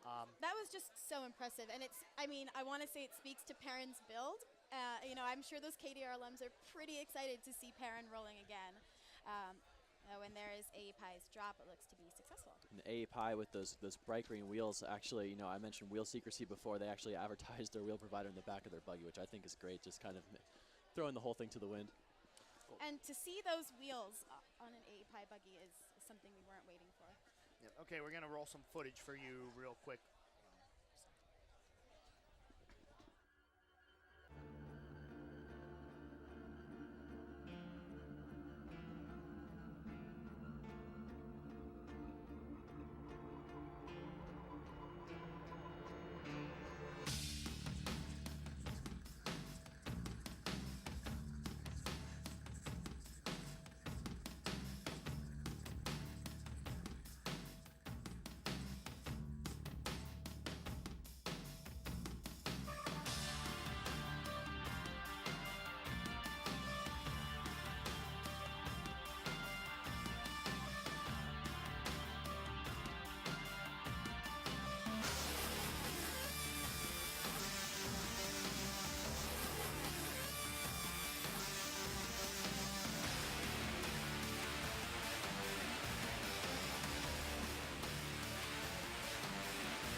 Check.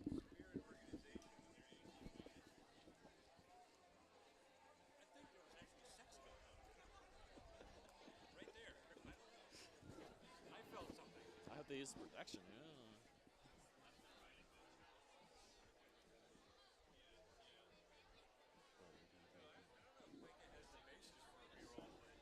They're going to, they file every damn year. You know that. Not yet, because we're going to do re-rolls. There's going to be some anyway, right? Yeah, but I think I'm doing I think us three are going to finish the women's, and then after women's, you'll get in here, right? Yeah. Yeah, after re-rolls, we'll switch around. Yeah. I think Jess is staying, yeah. Yeah.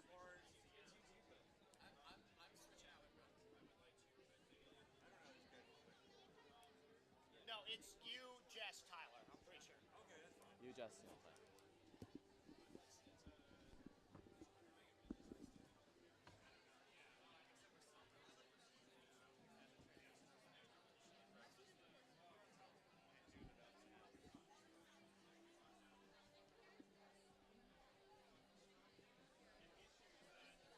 Sig B reroll. We're going to take a look at that entire heat 4. Good chance that the Sigap and Pika eventually. Are there rerolls? Yeah. Fringe C is rerolling from the first heat Yeah, because they there was no communication.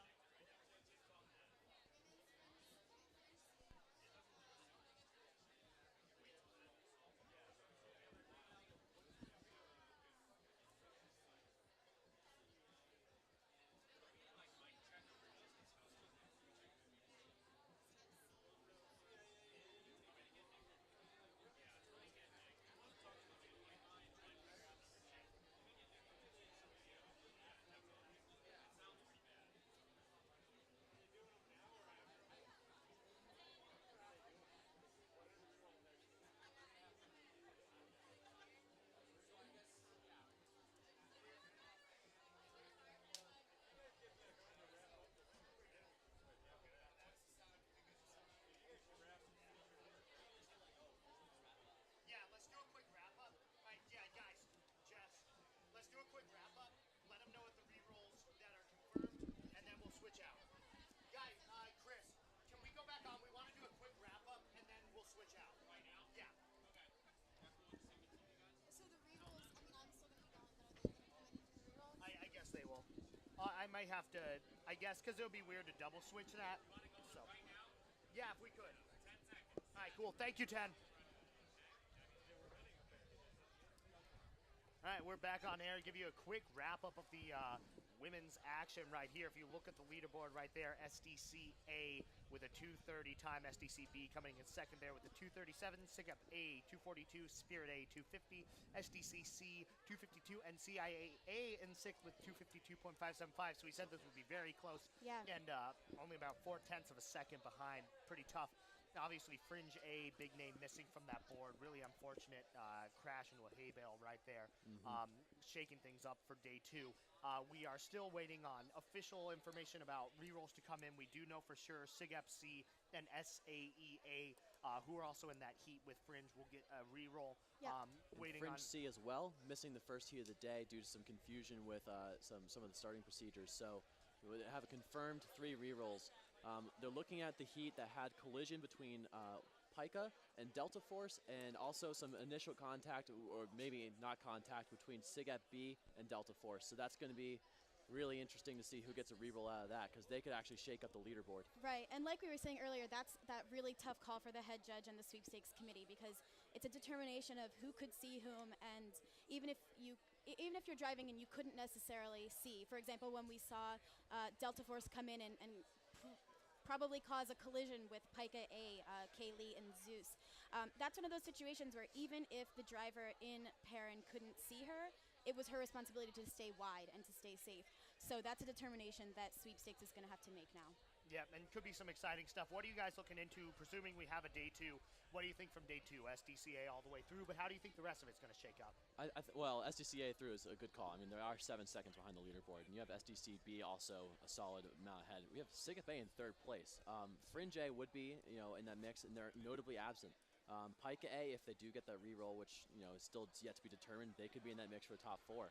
So I mean, it looks like we might have SDC A and B for 1 and 2, and then SIGAP A, Pika A, assuming they get a reroll for 3 and 4. Maybe SIGAP A or Pika A could move into that 1 or 2 that 2 spot. It remains to be seen, but it is a shake-up not having Fringe A up in that leaderboard. If I had to guess, I would say Fringe A would be in 2nd right now. I think that they could have beaten what they came in 2:37 was SDCB. Yeah. So that's tough. Tough for that team. They did have such a great push and free roll in the beginning of that, right? It was looking real nice. Their stop sign time pretty much in line with SDCA's. Yep. Yeah. We'll never know, though. We'll never know. It's been a crazy day full of all kinds of excitement out here. Really fun for us to broadcast for you. We're going to go off air again, take another break. I'll see you tomorrow. I'm going to be calling men's if we do have it. If not, we're going to transition out. We'll have a couple guys coming on. Tyler Alderson, who's been calling with me for a couple years, and then Mark Estes. You've all been missing him. He'll be back on Buggy air expert. after this break. Mr. Wheels himself. So I thank you guys for tuning in. It's been a pleasure. I'm Will Weiner for Jess Thurston, Jake Moan. We thank you for tuning in. We'll be Thanks, back on in guys. about 15 minutes or so with Men's Buggy 2012. How long is our break? Like 20 minutes. Okay, I just need to go.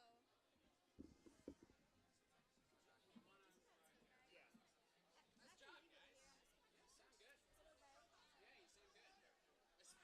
Especially, I mean, it's always, especially at the start of the day, it's always like, what, is there, what, I didn't curse when she crashed. You're all welcome. like when they started the heat and there was,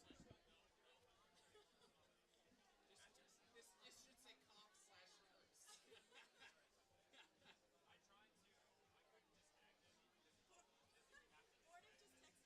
me and goes, shoot Carnage is fun, embrace it. Where did you get the packets? Just, these are, we printed them out. Oh, okay. Oh, good.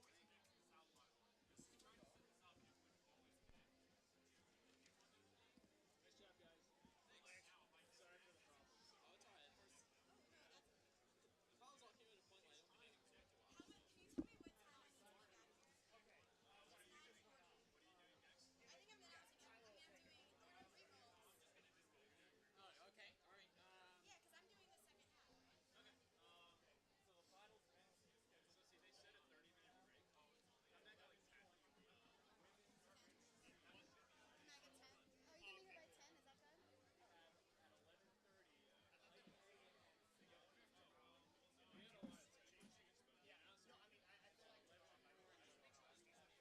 I feel like I get it. So again, we. Okay, so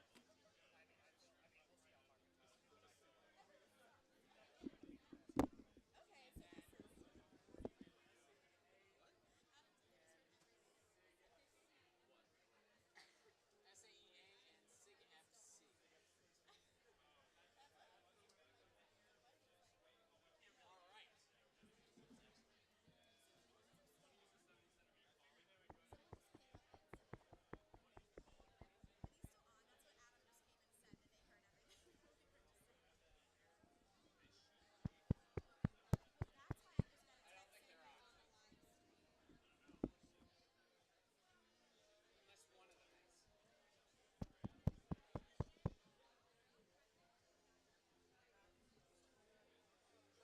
Chris, are any of these live? She just got a text saying that one of them is live. They're all muted. Okay. Okay, they heard me say something.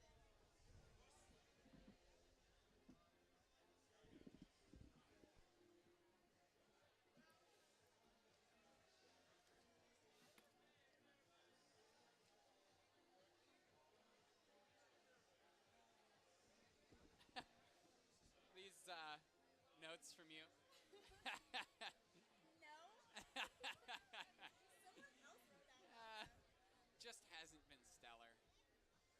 I'll say it nicely. I think you should say it disappointedly. Okay, so 10 o'clock? That's not gonna come back. Oh, wait, sorry. What time are the re-rolls? What did you say? The re-rolls are going to be at 11:20. Will be Fringe C rolling alone. 11:30 will be Pike 10 at or 11? 11:20. Oh, they're doing it after that. Yeah. Oh, okay. Yeah, we might be. I don't know when the men's heats are going to be starting. They're going to be starting soon. I don't know where Mark is. Yeah. 30 is Peka A.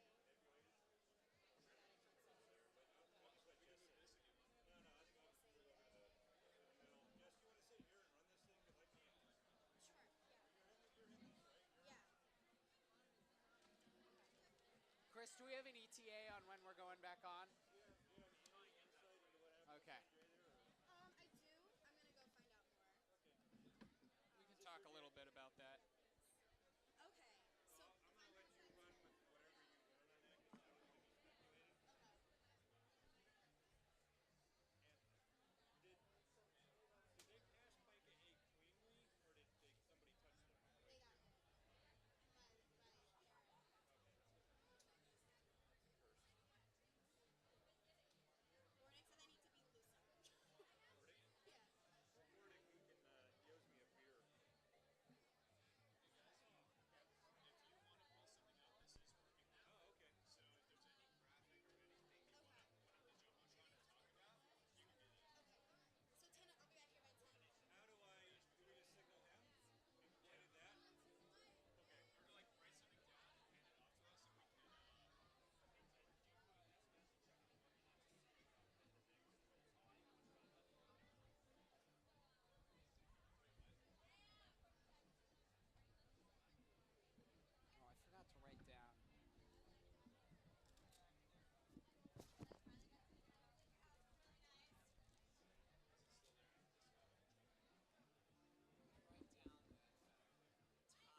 No, just till we come back. Oh, just until we come back on. Yeah, so you bring us back.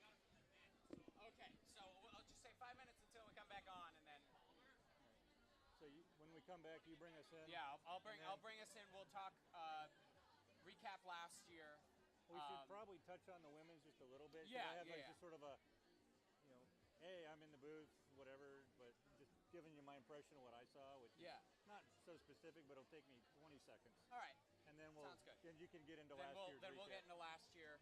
Get your and Jess's thoughts on this year, as compared to last year, and then we can run right into.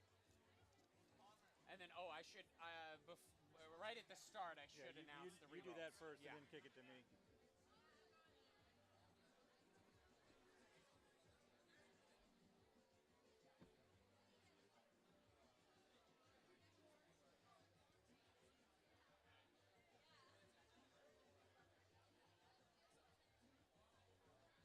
How's your arm? Good. Are you normally a lefty?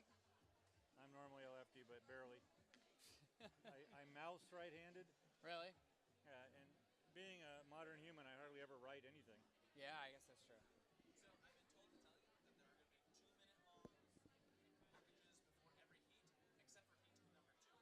Okay, what? Those packages are about the teams. Oh, okay. Like a little spotlight on the teams themselves. Okay? Yeah, because we So didn't get how those. will we know when they're queuing the package? Does somebody Will we give get us Chris, how will they know? when?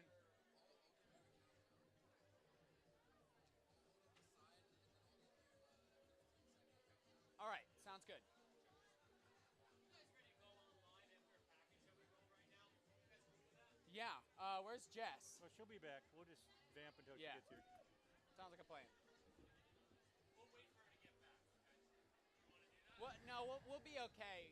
We'll start rolling. Yeah, we'll start rolling, and Tell them we're ready to roll. she'll realize something. Oh, Jess, hey, we're gonna go on. They're gonna roll a package, and then I we're gonna go rescued on. this. And that works. If you want it on screen, just wave at that guy and point at that. Okay. Like when it's ready. I don't think we need it right now, but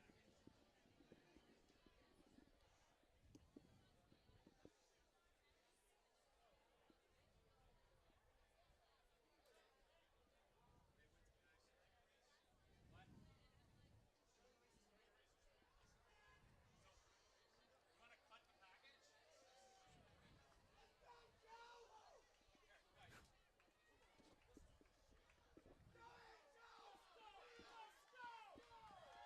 they're rolling boys.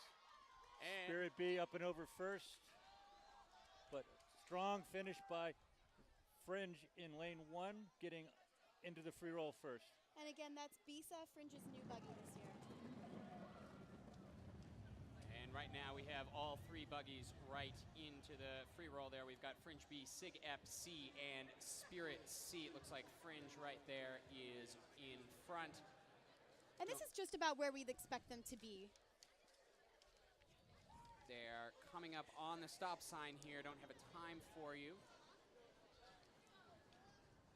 What do you think so far, looking at this, Mark? Nice and smooth, pretty uneventful race because of the spacing here between the buggies. But might have some action towards the back. Not sure how Spirit's rolling there. Looks like they're closing from 3rd to 2nd. And here's Angela taking the curve just very smoothly. Nice turn, nice turn. It's a nice, very smooth line there from Angela Lowe. She's driving Bissa. That Spirit's cleanly through, awesome. was for Fringe B. It's really nice to see Spirit having calm and fast rolling rolls. Except for a really nice tight shoot.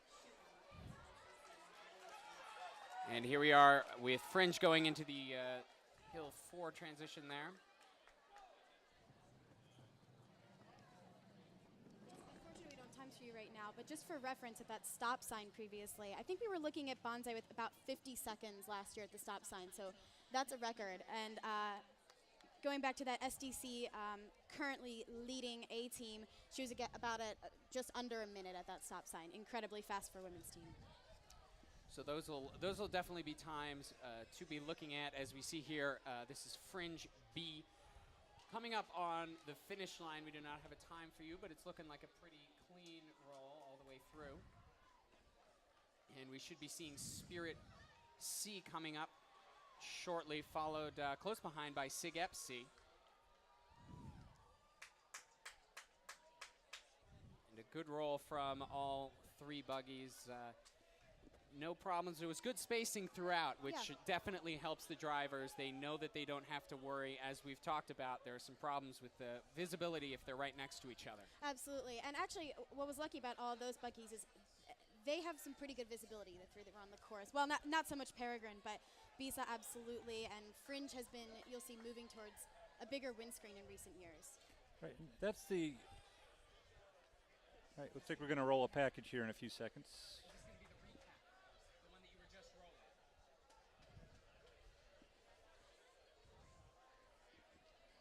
And we are going to get a recap of last year up here on the screen.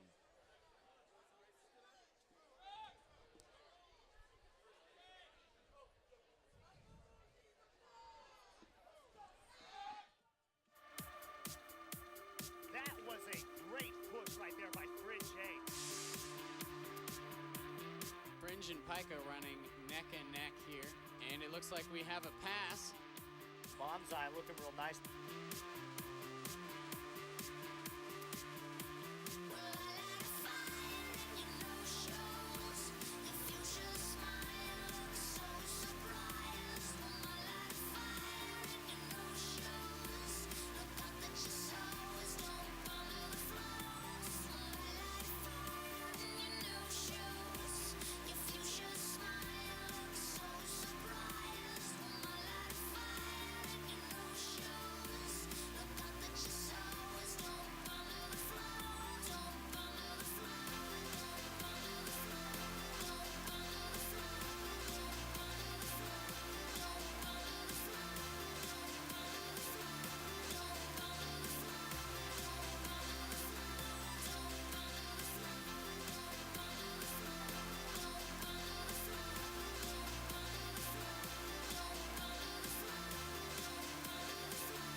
That was a team profile there from Fringe A. They were the men's winners last year, and we'd like to welcome you here to the corner of Tech and Fruh Street. I'm Tyler Alderson alongside Mark Estes, Jessica Thurston. We are here for the men's preliminary heats. The women have already gone.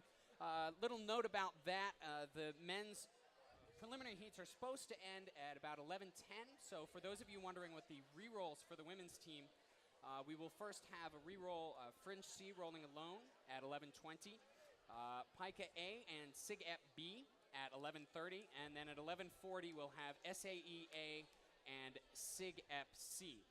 Now, going back to the men's, last year, Fringe A came out on top with a time of 2:05.08. SDCA had 2:06, and SDCB with 2:09. Something that strikes me from this, the top 7 were all independents. You had Fringe, SDC, SDC, SDC, 2 Spirit, and then Fringe B coming in 7th. Well, one point with that, just to clarify, Pica A was disqualified last year for a 5-second violation at the start line. And that's one of those violations that it's tough to do. I mean, I was head judge, and that's a tough call that you never want to make. And it sort of comes down to kind of diminishing returns with it. You know, you have to be fair to every team. If someone fails drops by just 2 inches and then someone is touching the buggy at 4 seconds, what does it mean? You know, and that's something that is always worth reflecting on each year and thinking about whether the rules are really reflecting the way that the sport is happening. But yeah, an incredible showing by independents last year. Right, and you're really seeing between the first two there, I think the difference was pretty much the free roll. They Fringe has built a buggy that is demonstrably faster by about a second, and there's the gap. I think push teams were pretty equal, and I think you'll see this year it'll be, you know, does STC have enough muscle to take away that second? If they do, they're going to take it. If they don't, you're going to see Fringe have a repeat. One thing that strikes me from these standings is that SDC seems so deep. The difference between their A team and their B team is 3 seconds, or was 3 seconds last year. Now, Fringe won, but their B team was a full 14 seconds behind their A team. Yeah. Do you see the depth of SDC coming into play at all, and maybe getting one or two teams That's why they're onto scary. the leaderboard? Oh, absolutely. And you know, cmuBookie predicted this year that SDC would take 1 and 2, and I think that's incorrect. I think it's going to be Fringe, then SDC, but then maybe SDCB in third. Yeah, well, SDC clearly can run typically 2 or 3 very fast buggies, and then so the difference is basically down to push team. Yeah. And if they have the depth, they can really put 3 teams, in the top 5, and they've done it before. Fringe last year clearly had an A buggy and the rest, and I think part of the gap you saw last year, some of it was push team, but a chunk of that was really the free roll.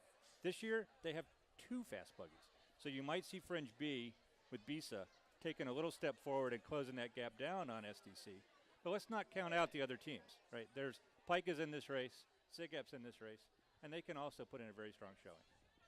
Cool, and let's take a look at, we have a next heat coming up. This is going to be the second preliminary heat. This is going to be between Pika B, SDCC, and CIAD. Pika B rolling with Chimera.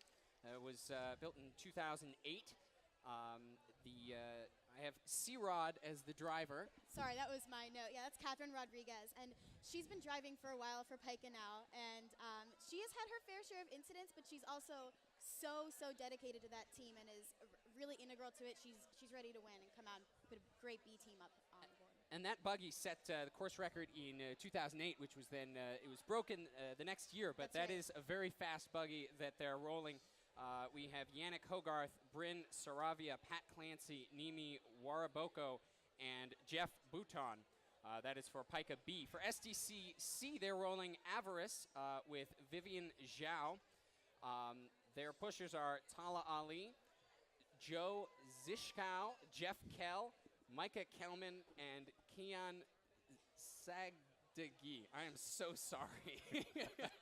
I am so sorry Really for need any those manglings of the names here. And finally, in lane 3, we have CAD. They're rolling Firebird, which was built in 04. Shannon Lee is driving. We have Jamie McDermott, Guillermo Gomez, Stephen Diekman, Dylan Morey, and Gerald Carson there on the push team. It looks like we have a man in a tuxedo there, which is not something you normally see. Well, it's CIA. well, You actually have then seen again, it. So much fun.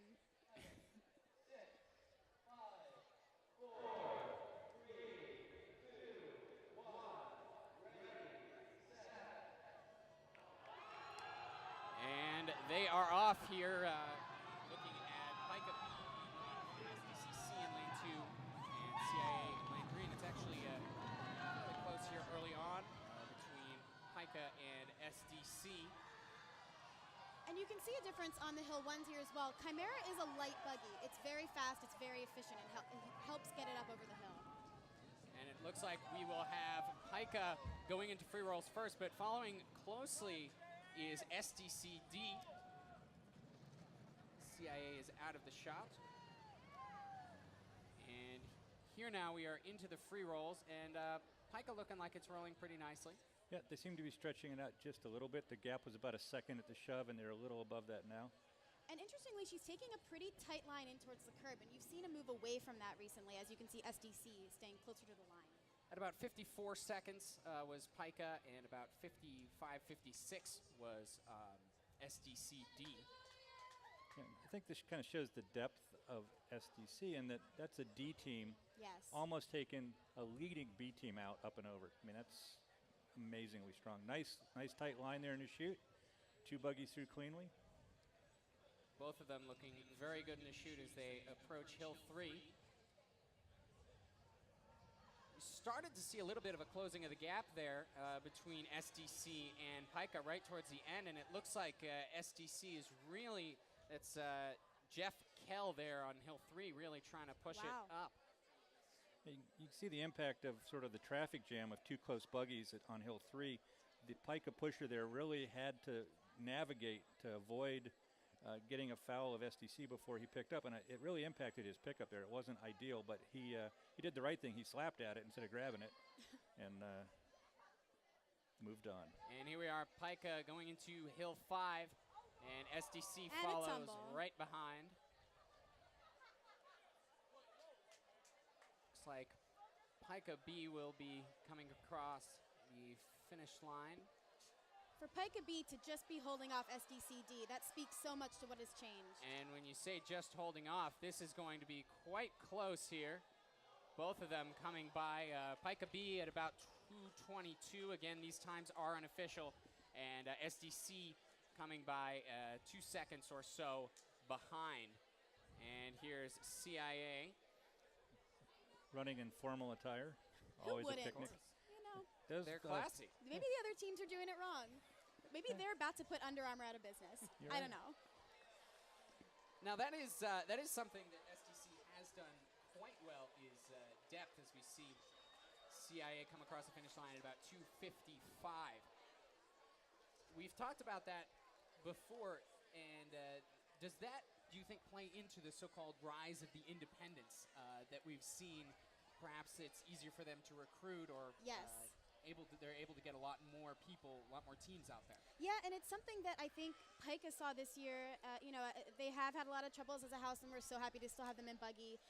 But because they haven't had the same presence on campus, they've seen what it's like to have to recruit as an independent, and it certainly changes things. You got to use those trophies to get the people, I think. Yeah. Well, size matters, and this is a clear indication. I think we have a package coming up for the next heat promoting Apex, the new kid on the block. And great to have them out here.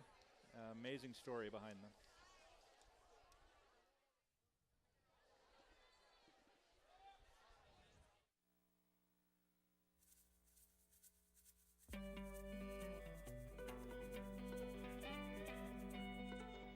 I think because Apex is such a new team and it's all freshmen, everybody there is just, they're really laid back.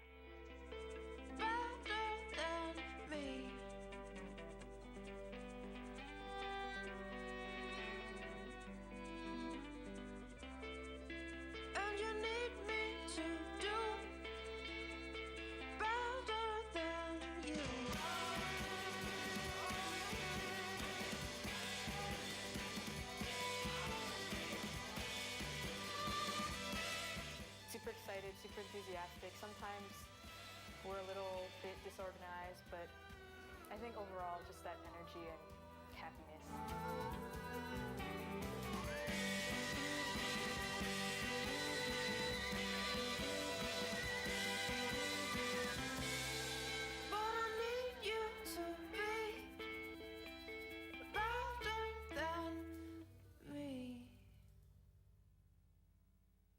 Great story right there. Apex, group of freshmen. Everyone says they're going to start a Buggy team. It's a really tough thing to do. The Buggy community has really rallied around them.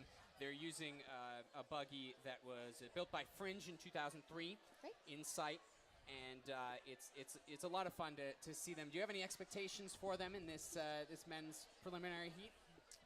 I don't expect a lot out of them. I think it's great that they made it here. I mean, Yes. they faced some serious challenges. They had a previous loaner Buggy that basically took one of the potholes on the back hills and ate it. And they were back to square one, and they found a second loaner Buggy, managed to get it qualified late in the game, and they're here on race day, and that's one of the coolest things ever. Buggy needs more teams. Yes. Right? There used to be something like 18 heats of 3 for men's, and now we're down to 9. It's great to have more participation because this is a great sport.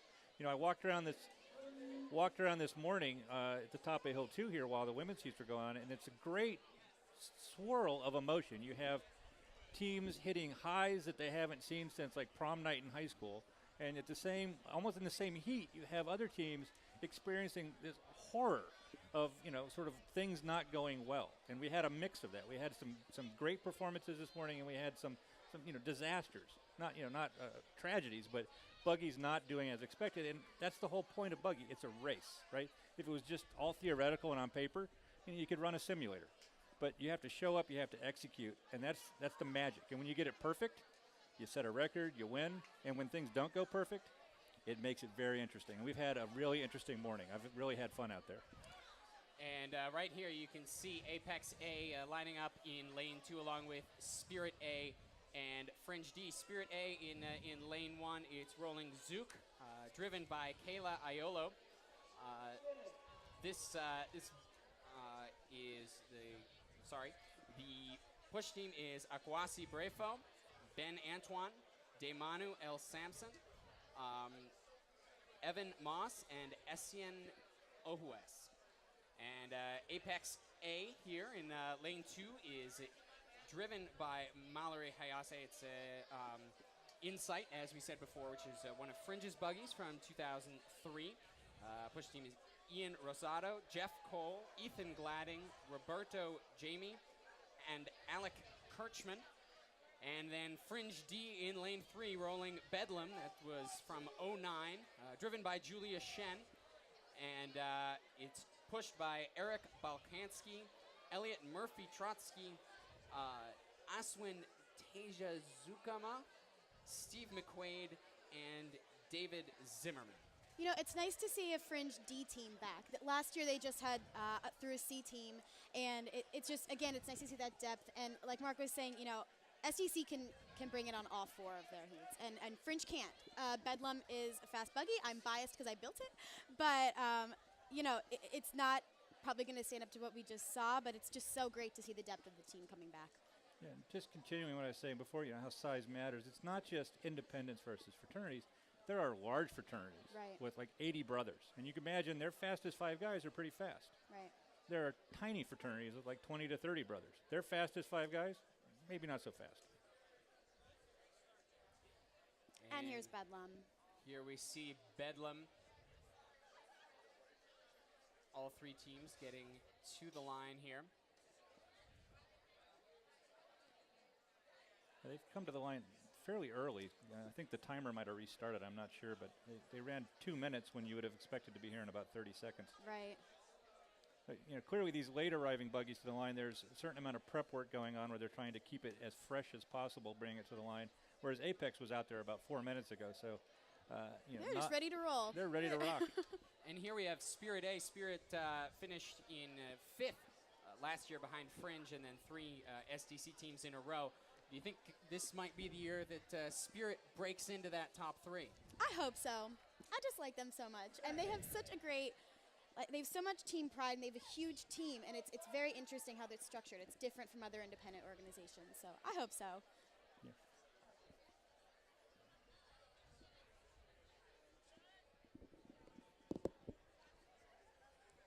Here we are ready for the countdown. 9, 8, 7, 6, 5, 4, 3, 2, 1. Ready, set. And here we are, Spirit A, Apex, and Fringe D. And here's Spirit pulling ahead as we would expect from an A team. Transitioning into Hill 2 as they run right by us. And going into the free rolls at about 24 seconds and a nice somersault there. I'm not sure if you caught that, but right on the 1-2 exchange, the Spirit Hill 1 pusher did a triple somersault across both lanes in front of 2 Was other it the buggies. same as last year? Was it the same? No, this no, year? that guy did a somersault on the Hill 2 shove. This Oh, guy my actually bad. did a Okay. sideways kind of barrel roll. Very entertaining, and not? I'm not sure if strictly legal or not. Well, we'll let Chris figure that out, and for now, we'll just enjoy it. And here is Spirit A coming up about 52 seconds by the stop sign. That's pretty quick for Yeah, them. Yeah, clearly, really is. Spirit has rolled much quicker in the past, but they've always had trouble in this year. I think this year they're striking a balance between pace and stability, and I really like the progress they've been making. And this is, as we were talking about, they have had problems in the chute. Coming Nice. through right now. Nice, she fought that. Nice slide there, but she made it. That is control. Definitely lost some speed from it. You see her kind of slowly coming out of the chute. And Bedlam is right behind her, so we must have missed a pass.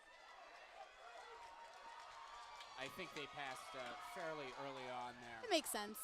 And here's Spirit now trying to pick up a little bit. They had a tiny bit of a slide there in the chute, but certainly doing well. Surprising to see Fringe D so close, I gotta say. It's a shame that guy's not in shape. You know, if only people put effort into things today. I just want to see him do a somersault. Well, everyone No, wants that's, that. well, their Hill 2 did a nice somersault as well, but I think their Hill 1 takes the prize this year. spectacular. If we could get a repeat on that, it would be awesome. And here's Doing the bump and run. Spirit A coming up onto the finish line, and this is going to be a pretty good time for them here. As they cross the finish line, about 2:17 for Spirit A. We're going to get Fringe D next at 2:24 or so. Wow. And just for reference, currently in first place is Fringe B with 2:16, so then that's going to put Spirit in second. And actually, Pika B got a 2:23. So to see Fringe D that close as well to a Pika B is nuts. So that was a great roll for Spirit. It sort of sets the day for them because Right. now their B team, maybe they can loosen it up a little bit because they clearly have taken some pace off the roll to get stability in the turn. If I was their chairman, I would spin the dice just a little more, maybe let it rip a little bit because you're in a heat with Pika A, right? Ancient right. rivals, right? Before the streak, it was Pika versus Spirit all through the early 2000s and late 90s. And, organizations like those have deep roots and deep memory. And we have been doing a lot of team profiles here. We're going to continue with that. We're going to go and watch a little clip of CIA's Buggy team here. And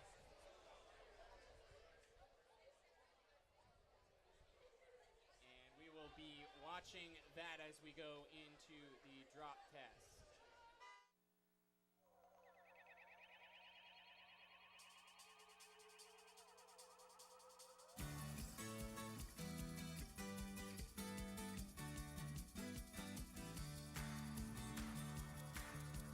I think what sets CIA apart is we have a really good balance of competitive, yet still remembering that people do buggy for fun.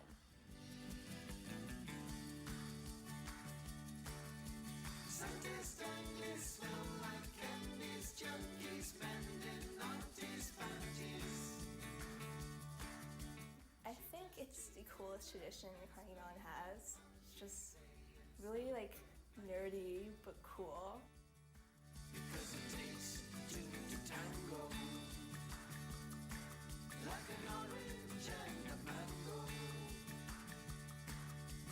hiding in the mangroves, the tigers taste your filth.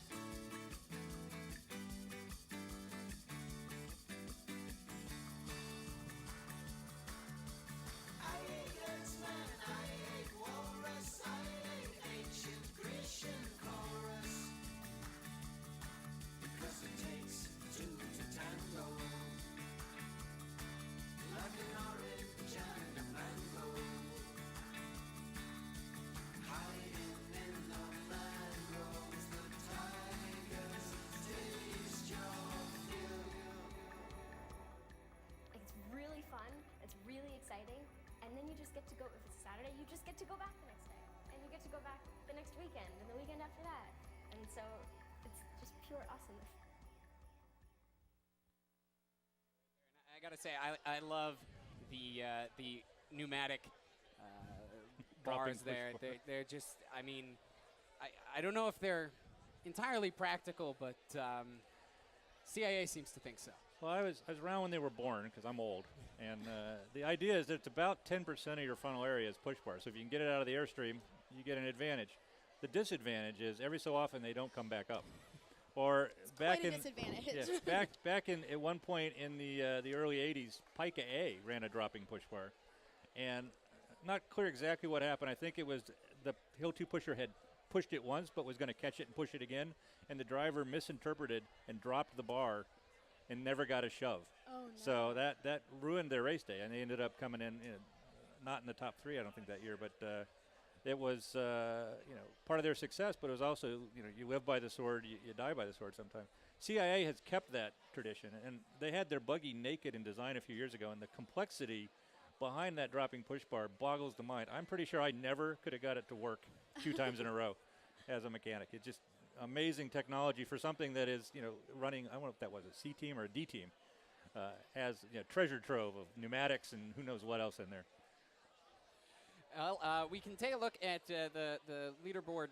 Currently, it's Fringe B, Spirit A, Pika B, SDC D, and Fringe D, just to give you the top 5 there. We, of course, have many more heats to go. In fact, the next heat is coming up very soon between SDCC, Cygnu A, and CAIA B. As we can see, the times up there. 2:16 right now is the time to beat. 2:16.9. We don't have some of them up there because we don't have official times yet. Those are the official times up there. I'd like to remind you that the timer that you see in the corner of your screen is probably fairly accurate, but is not official. There is very, very complex and precise timing system that they use here, and that gives us all of the down to the thousandth of the second official times that we see on the leaderboard. But there have been cases where the clock on the screen was like 3 seconds off from official time, and it caused some confusion for some people. But in reality, when they get around to posting them, lately they've been very accurate. In the past, there's been some major swings, up to half a second between the unofficial time and the official time. The new timing system is much better at that, and unless there's a data key-in error from somebody transposing it from the system to what they're showing us, you can pretty much count on these times to stick, although they still are unofficial. Haven't really been updated yet with the last heat results. And this next heat with Sigma Nu A, it's their only entry for the day. Sigma Nu is one of the smaller organizations in the race. I'm an ancient alum of Sigma Nu. Glad to see them still trying. They have a male driver, right? And literally they're doing this with a tiny house and a scrappy bunch of guys. But it's great to have them out here. They were a power back in the day, and they've sort of withered as the independents have grown. And it's part of that size equation, but they're still battling, and they've been rolling pretty well. Rolling very well. I mean, only a few seconds behind the top teams during practice the last 2 weekends. And let's take a look at the rosters here in Lane 1. They're not currently up yet, but you will see SDCC. They're rolling Rage, which was built in 1996. Driven by Vivian Wong. We have Joe Barbish, Harrison Turner, Greg Feelies, Christian Vajnar, and Edward Cow pushing there for SDCC. Cygnu A pushing Bungarus Crate. Mike is driving. I don't know his last name. Russian Mike. Mike, apparently. Derek Khatib, Nicholas Pabon, Matt Zaccardo, Mike Geyer, and Isaiah Haynes are pushing for Cygnu A. 4, 3, 2, 1, ready, set. And here we are off. We have SDCC in lane 1, Cygnu A in lane 2, CIA B in lane 3. CIA B driven by Jillian Brinberg, pushed by Connor Brem, Carl Glazier, Daniel Tabrizi, Tyler Chapin, and Benjamin Pattinson-Gordon. Now, And I know Mark and I went back and forth on this. I really want to see Cygnu pull away and do really well, and hopefully they'll pick up speed over the hill. Crate is a very fast buggy and the newest addition to their fleet. we just had a pass there from SDCC over Orca. I gotta say, I love the paint job on Orca there. How could you not? So much fun. And that adds, that shaves off a couple seconds, right? A good paint job? Yeah, it actually does. Speed. So you see really good spacing here. This is, again, an example of what happens when you have a giant organization with depth in the push team versus a small organization that may be able to roll very well, but just doesn't have the pushers to get up and over. Right. CIAC has done as quick as a 210 or as slow as a 216. It looks like we had a pass coming up here in the back. This is an Mike example. is keeping a wide line, which is great. It's the right way to do it. SDCC came by the stop sign in about 55 seconds and is now into the chute. Oh, there we go. Yep. And it looks like we are now getting some spacing between Cygnu and Orca there, CIAB Buggy. Nibble. Cygnu is coming right up on tail. Yep, that is a nice roll from Sigma Nu there, catching up, clearly erasing the deficit up and over. And you'll see how well the back hills match up here, but they've made a race of it. And here we are with SDCC. Cygnu, though, biting at their heels. It looks like it will come down to their Hill 5 to see if they can pass. But SDCC doing a pretty good roll, and I have here on my sheet, it's still rolling. Rage for a Buggy that's, 16 years old? Still looking pretty good. And on a C team. So they'll be probably plugging in about a 2:16 here when they get to the finish, and Sigmanu's looking like a 2:20-ish. Wow. So that's a pretty good time for them.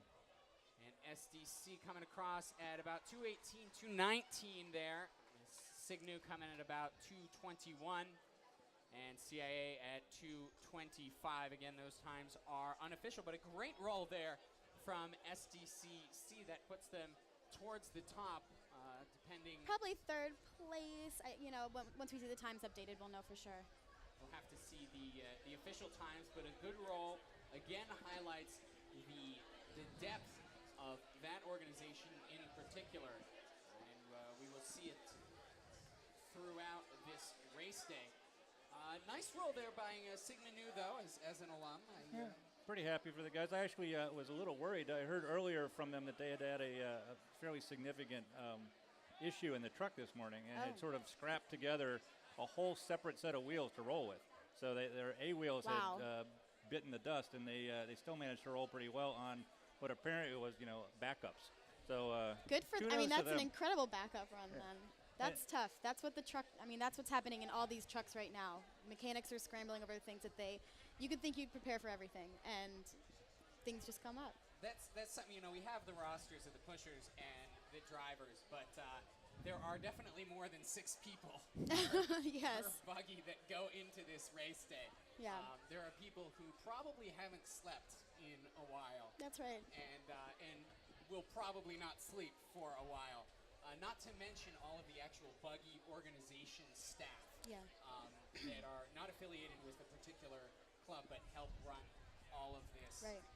So it's a really incredible tradition here at Carnegie Mellon. And sometimes when something goes a little wrong, that's when those guys really have to start working. They pull together, they scramble, and they make it happen. I think they see their chairman hanging out there dropping the Buggy. I believe he's either a freshman or a sophomore, so it bodes well for them in terms of having some continuity and being able to continue down the road. Looks like both SDC and Sigma Nu have passed the drops. No, go ahead. Oh, Jess. Okay. Well, I think we're going to roll a SIGAP package. And this is another profile of a Buggy team here.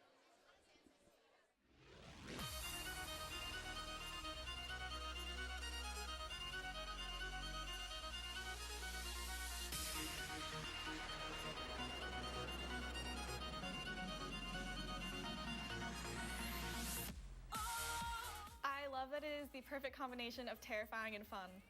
My favorite part of Buggy is having sleepy interactions with the rest of SIGAP at 5 a.m.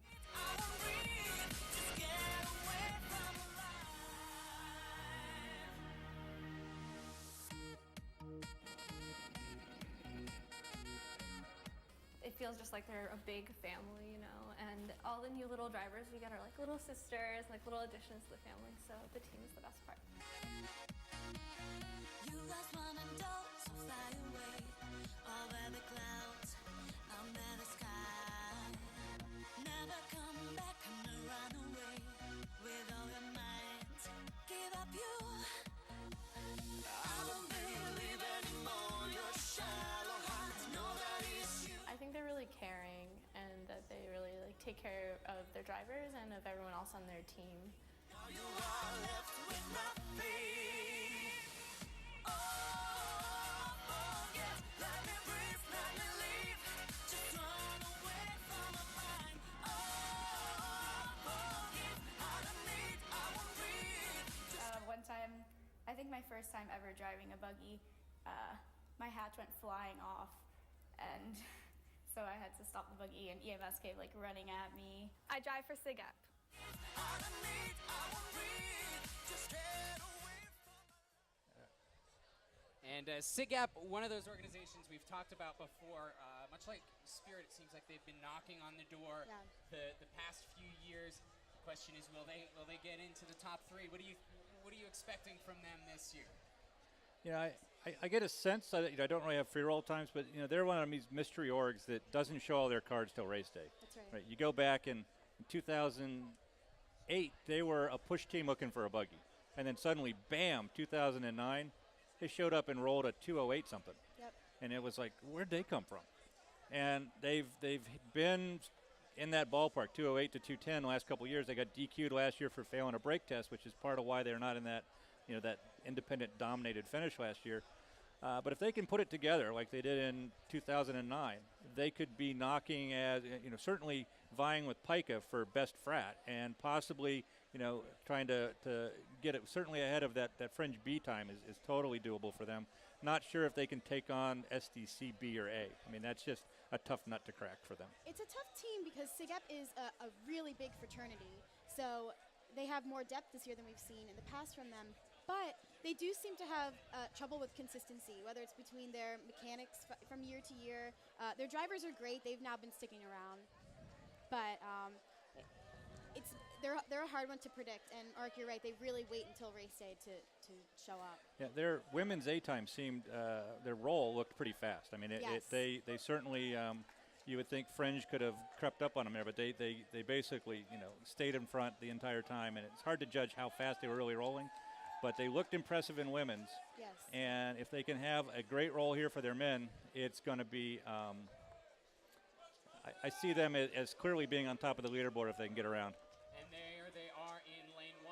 They're rolling Barracuda, which was built in 2009, driven by Sylvia Manolach and pushed by Ling Hu, Chris Diandrith, Steve Crawford, Anthony Coletti, and James Solomon. A Pi B is in lane 2, rolling Zephyrus, driven by Jennifer Shin, pushed by Asa Berg, Edward Smonjeski, Brian Mizrahi, Brian Humbarger, and Nathaniel Barshay. And then in lane 3, you can see just setting down right now is Fringe C. They're driving Borealis, which was built in 2010, driven by Jen Coloma, and Alex McHugh, Noah Cohen, Dave DeJerome, Justin Barzano, and Neil Gucknerwald. And so Fringe C coming out uncharacteristically early. They were out before the minute mark. Normally you'd expect to see them around 30 seconds. So I was getting nervous for SIGEP, but apparently they were right on time. And here we're getting ready for the countdown.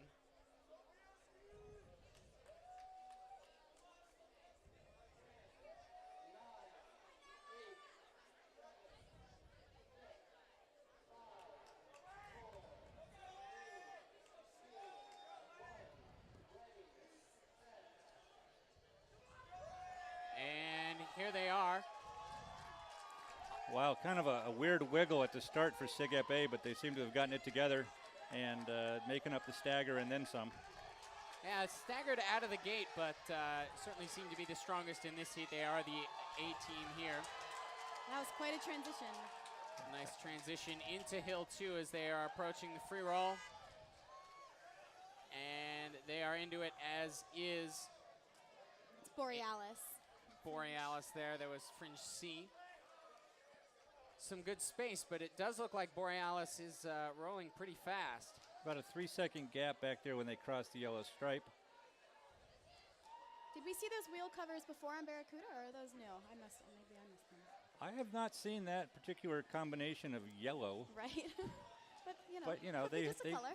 whipping it out for race day. Why not? Styling. They seem to be motoring too. That's 57 for Fringe C at the stop sign. I have no idea what SIGEP A had. 53 was what SIGEP A crossed, a pretty respectable time there.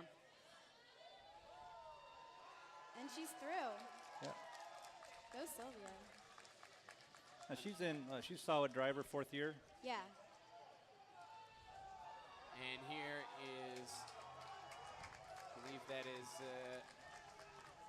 Steve Crawford for SIGEP. SIGEP rolling quite well. As we said, weren't sure.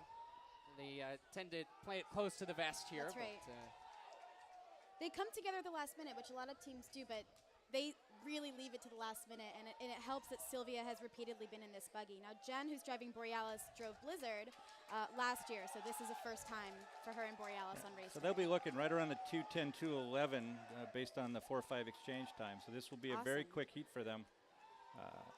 Not sure if it's going to be enough, but I might have overstated. They might be well under that.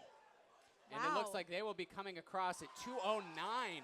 A really good time there for SIGEP A. That will put them on top by a matter of about 7 seconds. If that time holds, 2:22 for Fringe C, Borealis, and we have AE Pi B coming up here. But a great roll there from SIGEP A. And like we said, the leader before was Fringe B with, I believe, 2:16. Yep, certainly ousted by that 2:09. That's great. That's I a great believe time that's for SIGEP. Ronald McDonald yellow is the color they used. Approximately, yeah. I think Or I maybe think Lego yellow, I'm not sure. But nice to see some flair. That's right. And, this is one of those times that a day 2 could be, I mean, we always want day 2, but I would love to see SIGEP push even harder tomorrow. That buggy can go sub 2:09, and Sylvia can manage it, and I think their pushers can do it too. I don't think there's any reason they couldn't get a 2:07, but it just doesn't seem to happen. Well, I think they left part of that time right at the starting line. I mean, Yeah. the squiggle they had, if we could get a replay of that, was fairly dramatic. And that was something. Now, do you think that gives SIGEP some confidence going into day 2? I guess we should be knocking on wood when talking about it. But going into day 2, SIGEP says, hey, we had a great roll. And whereas they might not have been able to say that if they could say, hey, we could even perfect that roll there. And now we're going into a package here on the materials.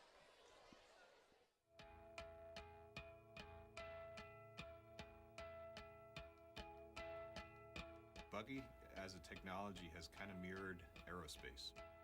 In the early days, buggies were made out of aluminum, airframed, basically, so it'd have some rib structure and an aluminum skin. The older buggies CIA used to roll especially had an aluminum frame that was either welded or riveted together, and we would make a large mold in the shape of the buggy and make a fiberglass and later on a Kevlar shell. Once the aluminum frame was together, we'd install all the components in there. They had different harnesses, they had different steering. And we'd get it all installed, and the shell would fit right on top of the frame, and the buggy would be assembled like that. More recently, there's been a push toward composites. Typical materials are carbon fiber and epoxy. Some teams use Kevlar, some teams use some fiberglass. Only very recently, with the advent of core materials, which is when you have carbon fiber sandwiching some core material, it's usually a very light kind of foam or honeycomb or something like that. Has the monocoque design been able to be realized? The entire shell gets fabricated at once, and it's very strong, very light, very structural. The monocoque design is probably the last really true great step forward for buggy. And the monocoque design allows buggies to be just one piece monocoque, which is what that means, and it allows them to be much lighter and much stiffer. Because half of the race is uphill, lightweight matters a lot, because there's a lot of dynamics that occur on the course. Every time you have a stiffer buggy, you're not losing as much energy inside of your buggy. So stiffness matters. Strength matters because you can create a lighter buggy that is just as strong and just as safe for the drivers to drive.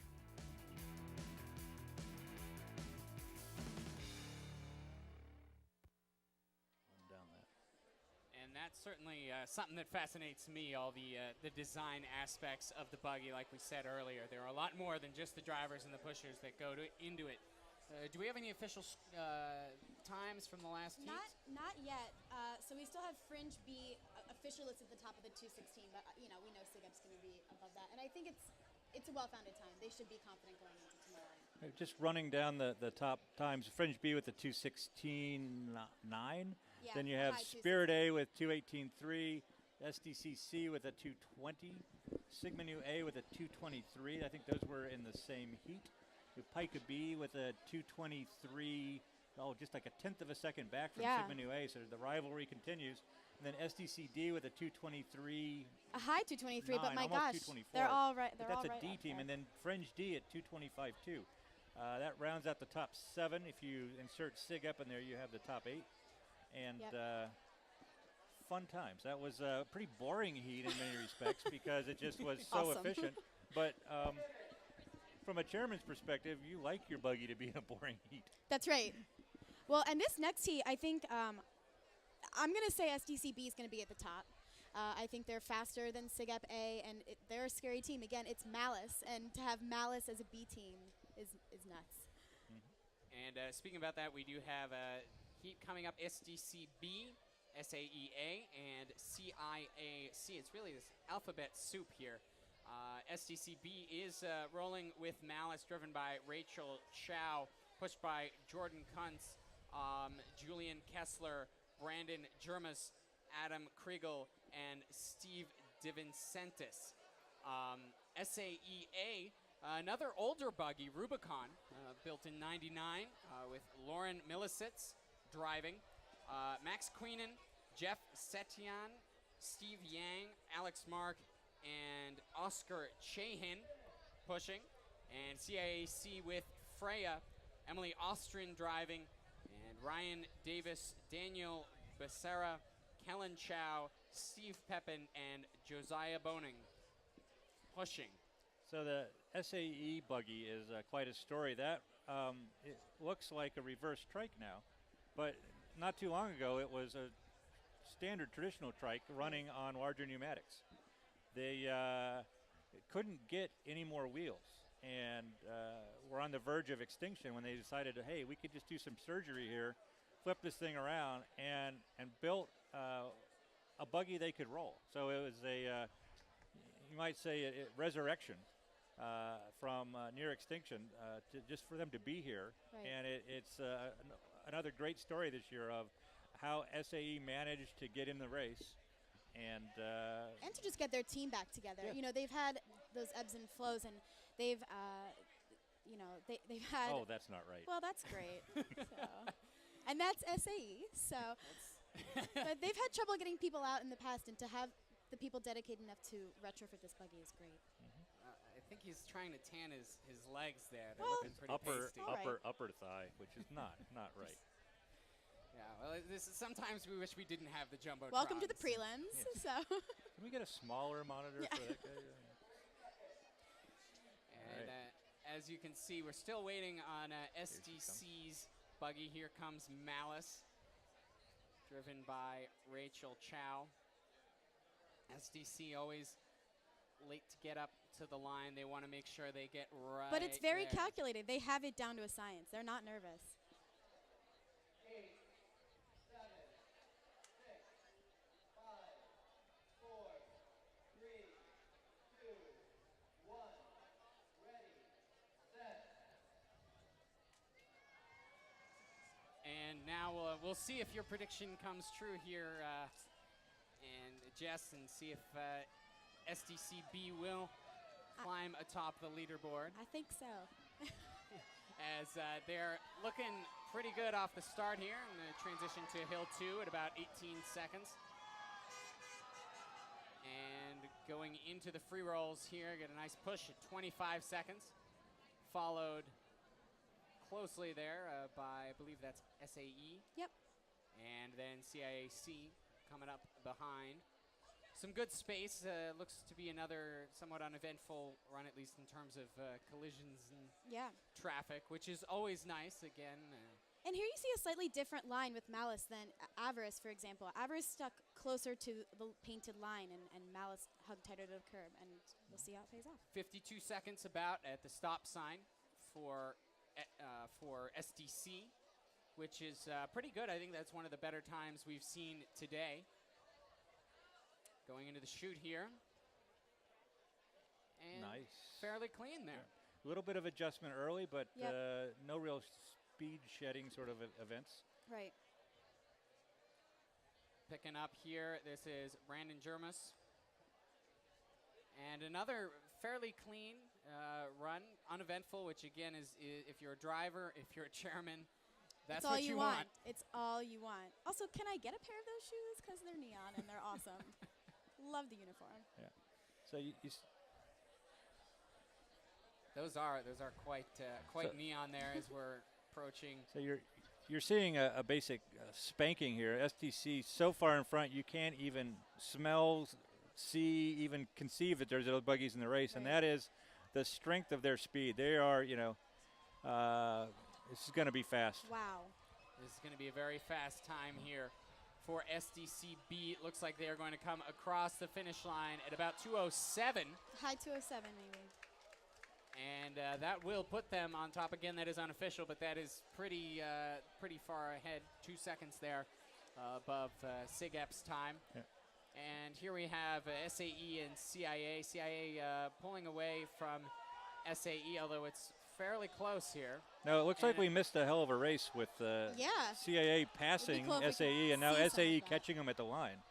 And it looks Wow. like, well, that was Unknown. very close. Let's see. Well, we got afterwards. The truck came in truck at came in about last, 2:43. so- Truck always comes in last. Wow. I don't know really need to what's step wrong the with game that. up. Well, we saw a great shot of a bunch of guys standing around in the chute, and it's one of the great traditions is being a tire chicken, running around and picking up pieces of other people's wheels that have liberated themselves during the free roll. And we saw a great shot of that a couple of heats ago. We got another shot of it just now, so somebody might have spewed some rubber or urethane or whatever you have it. Yeah, you see sort of less of that with fewer people running on rubber, even synthetic rubber wheels. That polyurethane, it tends to either stay on or come off as a whole. Yeah. So. And here we're going to see a profile of Spirit's team coming up in just a few seconds. I think my favorite part of Buggy is the dynamics of the team. It just really feels like a family, and I think that's my favorite part. Still getting brain from a thing ain't changed. How you feel? How you feel? How you feel? 25 sitting on 25 mil. I'm in the building and I'm feeling myself. Rest in peace, Mac Dre. I'ma do it for the bay, okay? Getting paid. We'll holler whenever that stop. My team good. We don't really need a mascot. Tell Tune Light One, pass it like a relay. YMCMB, OICA, Freddie and Molly. Spirit is it has a really close-knit family atmosphere. Like, we don't come out just to race. Like, we come out and hang out with each other, and Buggy just happens to be the thing that we're doing it for in the morning.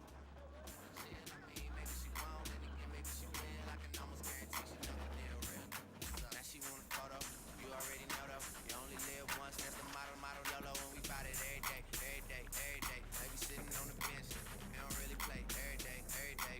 Anybody say can't see him 'cause the money in the way, real, it's up.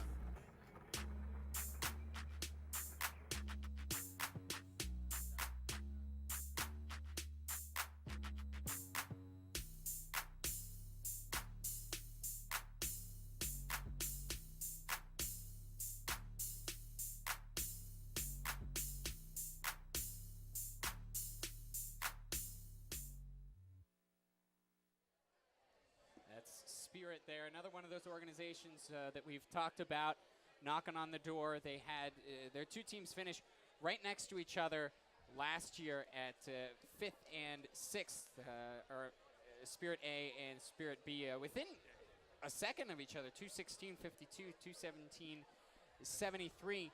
Any expectations? Think that they're going to be doing pretty well this year? We saw their men's A team do fairly well. All right. Well, I think last year you saw what happened. They had to take some speed off their A team to get it through the chute because they'd had such a bad morning up to that point. When their B team went, they were able to let it go. And I'm not even sure if I have the right order, but the closeness was really the difference. The push teams were actually farther apart, but the free rolls were reversed. And not intentionally, but not in terms of they weren't cheating, but in order to get through the chute, they took a little bit off their A team, it appeared. This year, their A team's already in, home, safe. So they might be able to gamble a little bit, as I said earlier, with their B team. And if I was Pike as chairman, this heat would make me really nervous. And that's what we'll also get to. Pika A is going to be in lane 1, SIGEP D in lane 2, and Spirit B in lane 3. I've got a little note that this might be pretty close between Spirit A, especially over the hill there, And we've seen it's been fairly clean so far in the men's heats, but then again, we have had pretty good spacing. Right. They did a good job of choosing the heats. And this one, Spirit B, think there might be a little something there between Pika and Spirit? You know, I'm not sure. I'm so happy to see Pika still rolling. You know, they are such an important team to Buggy, and I want Raptor to do really well. It's a Pika, you know, when you see them build in their recent years, some teams you can look at like Fringe, especially SDC, and you can almost draw one Buggy into another, right? You can see how the shape is similar. You can guess what's similar about the mechanics inside. But Pika just changes it up all the time, other than when you had Chimera and Nemesis kind of being twins with a difference in fairings and some stuff going on with the wheels. But I don't know. I hope Pika A can stay out in front just for their alumni and for their team. Well, Pika A, and Pika in general, I hate to say this. I hate to give them props or anything. Ancient rivals. But they have been innovators. Yes. You know, from they built the first successful three-wheel buggy, although it spun out its first year. They showed everyone that three wheels was better than four. Within 2 years, if you were running a four-wheel buggy, you had no shot. Right? They innovated with smaller wheels. And this year they showed up, you know, everybody's running something roughly Zooter size. Not them. They did it again. They came up with something even smaller. Great for the front hills, great for the early free roll. Not so good through the back hills and the chunky pavement. You know, literally those potholes are bigger than the wheels they're running now. So that's, but you know, I think that again they have really made an effort, and I think that Buggy's part of what's holding them together. They certainly are facing some challenges. Great that they're here. And, God, it hurts me to say all those good things about them. So I have to say, go Spirit B then. And we have Pika A in lane 1. Well, we don't have them yet, but they will be coming shortly. They're rolling Raptor, which was built last year. Yisu Wang driving. And Kyle Woltersdorf, Taylor Towley, Edmund Chow, Jack Butler, and Doug O'Connell. Pushing for Pika A. In lane 2, we have Siget D rolling Pandora, and it's driven by Colleen Casey, Brian Pfiffner, Rich Barber, Yoshi Yoshikawa, Nicholas Byron, and Travis Horst pushing.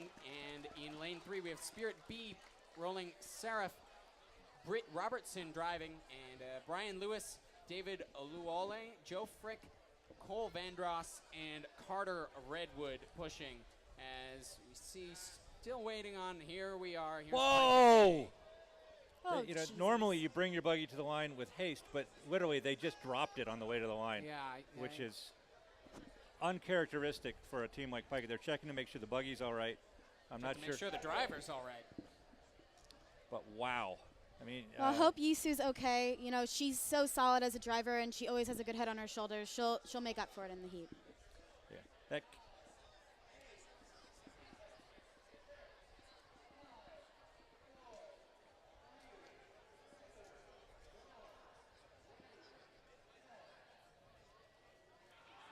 And they are off. Let's see. Looks like Spirit B is pushing out ahead early on, but Pika A is nipping at their tails there.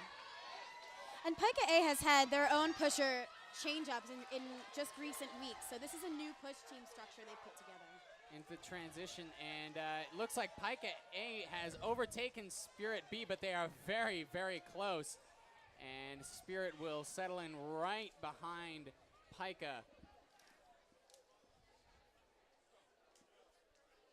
And Raptors pulling away.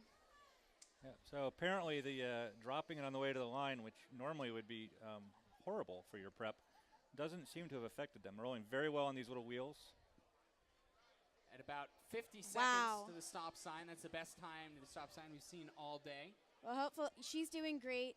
I'm a little scared for Yisu. I mean, I hope she's feeling okay. That's very traumatic, being dropped like that. She's doing great. And here we are into the chute, and Definition of a power slide, That but she is- held it that's together. what it is. Amazing. Clearly that will scrub some speed, but But she was so fast at the stop sign. Yeah. Fastest of the day, right? nice pickup from their hill 3, given that the velocity changed on them there through the chute. And Spirit and Sigap coming up close to each other. Yeah, it's good to see that Pica has abandoned their mime theme for their A team, gone with more of an all black this year. I like the clothing. What they had? I know. They were dressed as mimes. And here we are with Pica A clearly out in front. It was close very early on, but after the start of free rolls, it is he looks Pica has determined. pulled away. Okay, catch the buggy. This is a very determined. The Buggy's sort of getting away from him here, though. It's a dangerous he'll be spot. there. It's He'll be hard there. to know exactly how far you should push Coming it, but across, hopefully and he this has is it. probably going to be the best time of the day, 2:07 there. Ish. Yeah.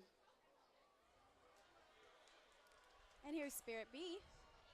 Spirit B doing a respectable 2:18 as it crosses the finish line, followed by Sig Ep D, who's going across at just under 2:30 at about 2:28. And you know that Spirit time might be right neck and neck with their A team. And that's something that we saw last year as Right. well. Their A team and their B team very close. Now, that's certainly something that, for example, Fringe, who won last year, had a huge disparity Yeah. between their A team and their B team. So it's very interesting as opposed to Spirit and STC, who seem Right. to really group their teams quite close together. Well, I think it's opposites, like Mark was saying. So with Spirit, it's probably at least somewhat intentional. And it's that free roll difference. But with Fringe, at least with Bonsai and Bisa, for example, Bisa is just so close and almost as fast as Bonsai. It comes down to then the push team, and that's why Fringe does not have the depth that some of these other teams do. And here we are going to have a profile coming up. You know, there are a couple of new teams here. This one is a combination of Delta Tau Delta and Delta Delta Delta, sorority and a fraternity. It's called All the Delta deltas. Force.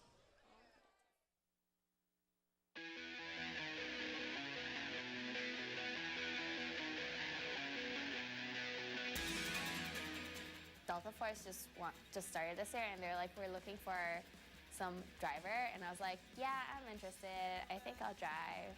Paper bags and plastic hearts, all our belongings in shopping carts. Goodbye, but we got one more night. Because like going out to Buggy in the morning is really cold, and drivers can only wear like a long sleeve shirt. So one of my sisters made me a blanket that's like customized, and it has like Delta Force driver Ivy on the back. It's really cute, and I really like it.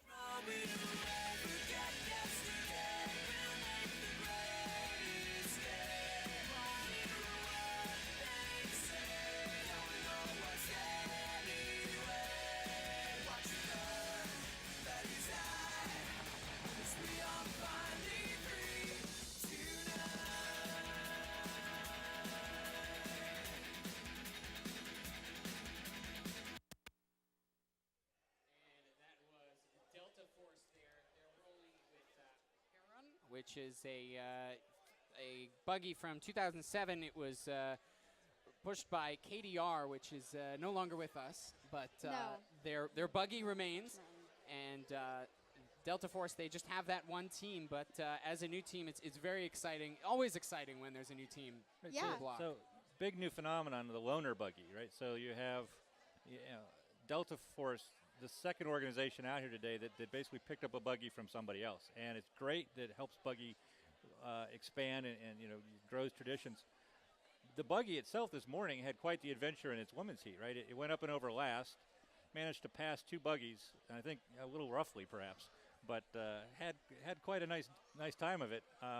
Went faster than we were expecting. Perrin, which is not slang for the feeling you get after eating Mexican food, but before the distress kicks in. It is actually a P-themed name carrying back from the KDR days. They named all their buggies things that started with the letter P, much like Fringe names their buggies after things that start with the letter B. But apparently, STC has filed trademarks on over 2,000 B words, leaving only Buttafuoco as the next name for a Fringe buggy. You know, I didn't know that I as a Fringe alum, so I appreciate that. Yeah, I did a little research for you. Okay, thank you so much, Mark. I'm definitely going to share that with the team. Is that on That's great. Wikipedia? It is on Yeah. Wikipedia. That's all I ever Joey look at. Buttafuoco actually is the full name, but of course it would just be Buttafuoco. And tragedy. Karen Fisher, Yeah, it's wife just- shot in the face, just the whole awful. thing. Yeah. You know what? Anyway. Yeah, I think that the last word they got before that was bung whistle was actually the last thing they trademarked, which apparently is a winemaking term. I'm not sure. Oh, uh-huh. Yeah. Good to Great. know. Well, That's we awesome. have two. We actually have 3 A teams coming up in this heat: Fringe A, CIA A, and Delta Force A. Well, it's the only Delta Force, but Delta Force A, and Fringe A. They Yeah. won last year. It was a shortened race. They actually we didn't have day 2, so they won on Friday. Yep. What are you looking to see out of them? You know, personally, that was pretty hard to watch this morning, the women's heat. It's definitely atypical for the team, but if everything goes according to plan, which I'm sure it will, they have a great team, a great driver, a great set of pushers behind it. I believe she can win, and Becky is such a strong driver. She's shown it since she's a freshman, and she's integral to the team. The buggy itself is, it rolls so smoothly, and it's made for the course. We'd like to remind you that you're listening to coverage of Buggy provided by WRCT Pittsburgh and cmuTV. There are about 100 different ways that you can watch this. You can watch it on cmuTV. You can listen to it on 88.3 FM. You can listen to it online, WRCT.org. But, the best way to do it would just be to come here to the corner of Tech and Fru. We've got jumbotrons. We've got speakers all around the course. And there's all kinds of stuff going on. It's a beautiful day for Buggy. So if you're listening to this in your car or something, highly recommend coming on down here. Just don't drive onto the course. Don't drive. Probably just walk. Good exercise. Walking it's is probably out. better. Driving close would be a challenge. So you have, my take is Fringe A last year, they won it basically on the free roll. The push teams were pretty much a push between SDC and Fringe A. Yep. And this is really the one time that you can actually say they built a truly better buggy. Right? People have built better buggies, but it was immediately obvious when Fringe did it with this buggy. And I think this buggy, again, still has the edge in the roll. Yep. And if they have a push team to match SDC's, yeah, they'll take it. From all the numbers I've seen, the push team looks faster, certainly faster than it was last year. So it'll be interesting to see what they do after they get through the chute. Here we have, just to give you some rosters, Lane 1, we have Fringe A rolling Bonsai. It was built in 2011. Becky Peterkin is driving. Carson Rajkhan, Rob Wajno, Evan Acevedo, Mike Velez, and Josh Hickson, who is actually their chairman, is pushing Hill 5.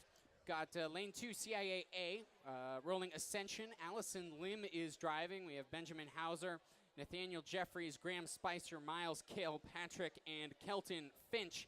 And for Delta Force, rolling Perrin, as we talked about, a KDR buggy from 2007. Driving is Ivy Chung. We have Jake Helmers, Ian McIntyre, Daniel Kane, Derek Lassard, and Tyler Healy. Rolling, this is inaugural heat for them.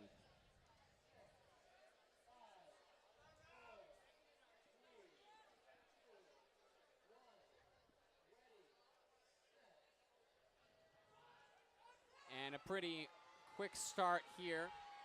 There's definitely a lag on the clock.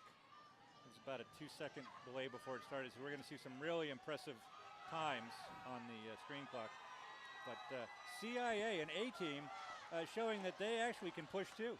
Very nice up and over. Here, Fringe A given a little bit more room as they go into the free rolls. Did you get that Followed shot? closely by CIAA. And there is not a whole heck of a lot of room there, although Fringe A is opening up a little bit more in between it and CIA. Yeah, definitely pulling away. They had about a second going up and over, and they've gone to about a second and a half. About 49 seconds there, but again, as we were saying before, there's a little bit of a difference here that we could tell on the clock. As Fringe A approaches the chute. Looks to be in control. Nice. Beautiful. Go, Becky. Nice job there by Becky Peterkin, oh my gosh. great driver there for Fringe A. And CIA doing great right behind her.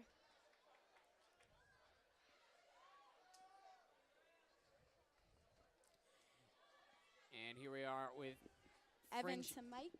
A. Evan to Mike there. And I got to say, CIA doing really well, though it does look like Delta Force is fairly close behind them, as Fringe is pulling away here on Hill 4, going into Hill 5.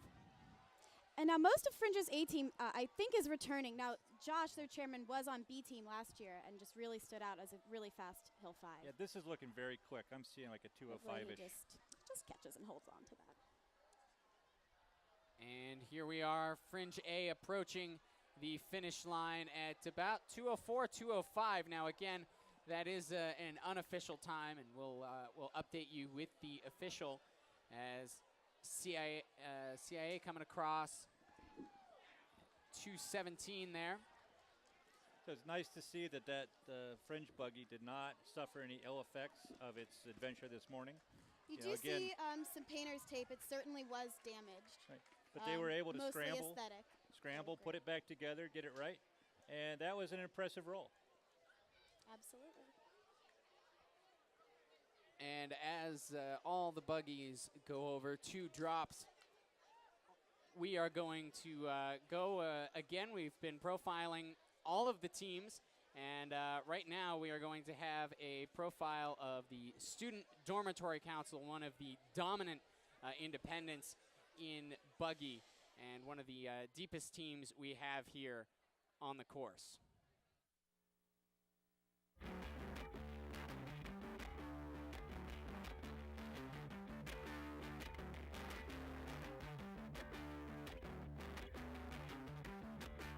I do not understand what it is. I don't know. For the holes, check for holes. Blink your eyes, won't forget to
SDC there, and as we said, last year they were really bunched up. Fringe A1, but then it was 3 SDC teams taking second, third, and fourth. Their A team is coming up. We have the final men's heat, and I would like to say that after this heat, even though this is the final scheduled heat, there will be re-rolls, so we need to make sure that everybody stays off the course as a sort of a safety precaution. We don't want anyone running into anyone, and obviously the heats won't start until they know that they won't do so.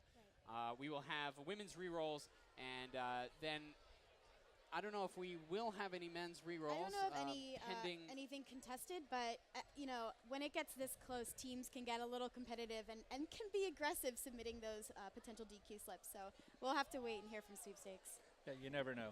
The other factor here is this is also the time when if you're sitting at the bottom of the top 10, you're on the bubble and you're starting to get nervous. So you got, you know, right now we don't have all the times up on the sheet, but I think that Sigma Nu A is currently sitting 10th-ish. Right. And so if you know STC comes in with the time they anticipate, Sigma Nu's out.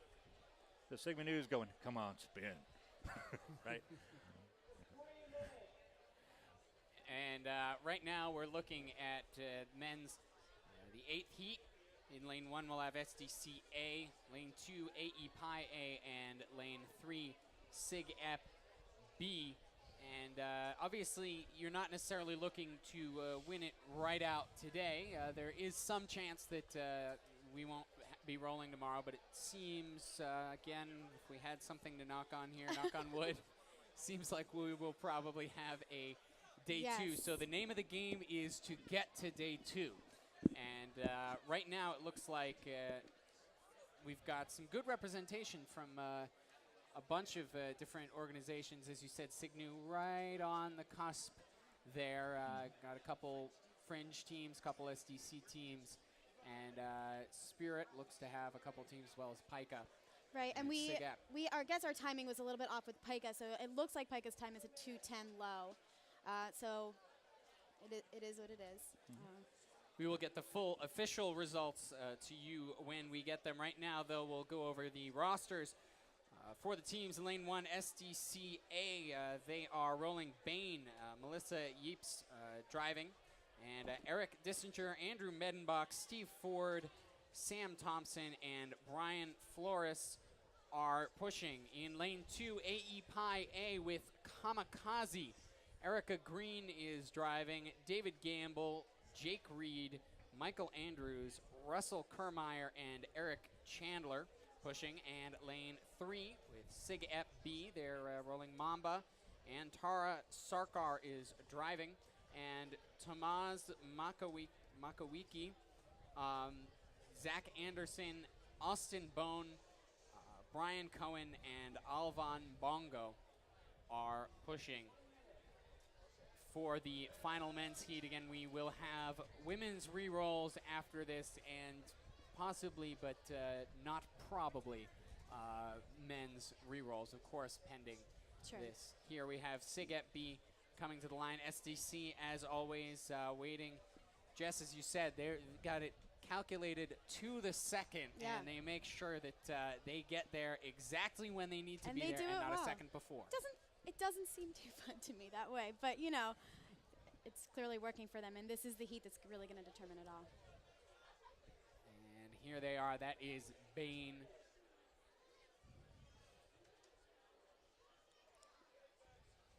SDCA getting to the line.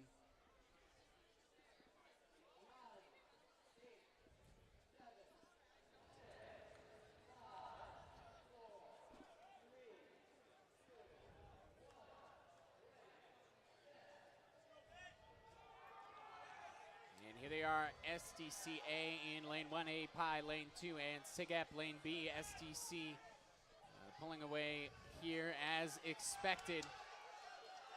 He's a monster. Handing off to Andrew Medenbach.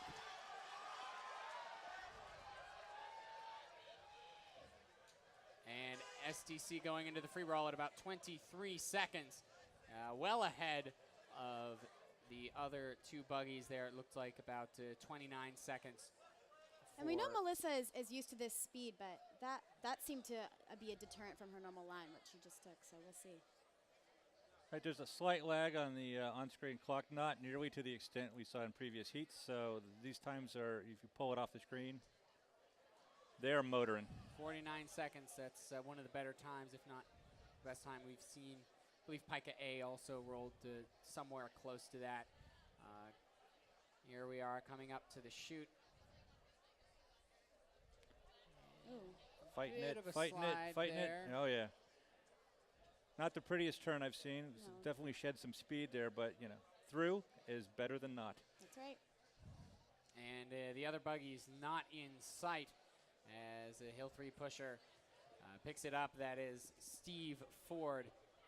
And I was talking about Orca before. I got to say, this is a very nice paint job, the purple SDC here.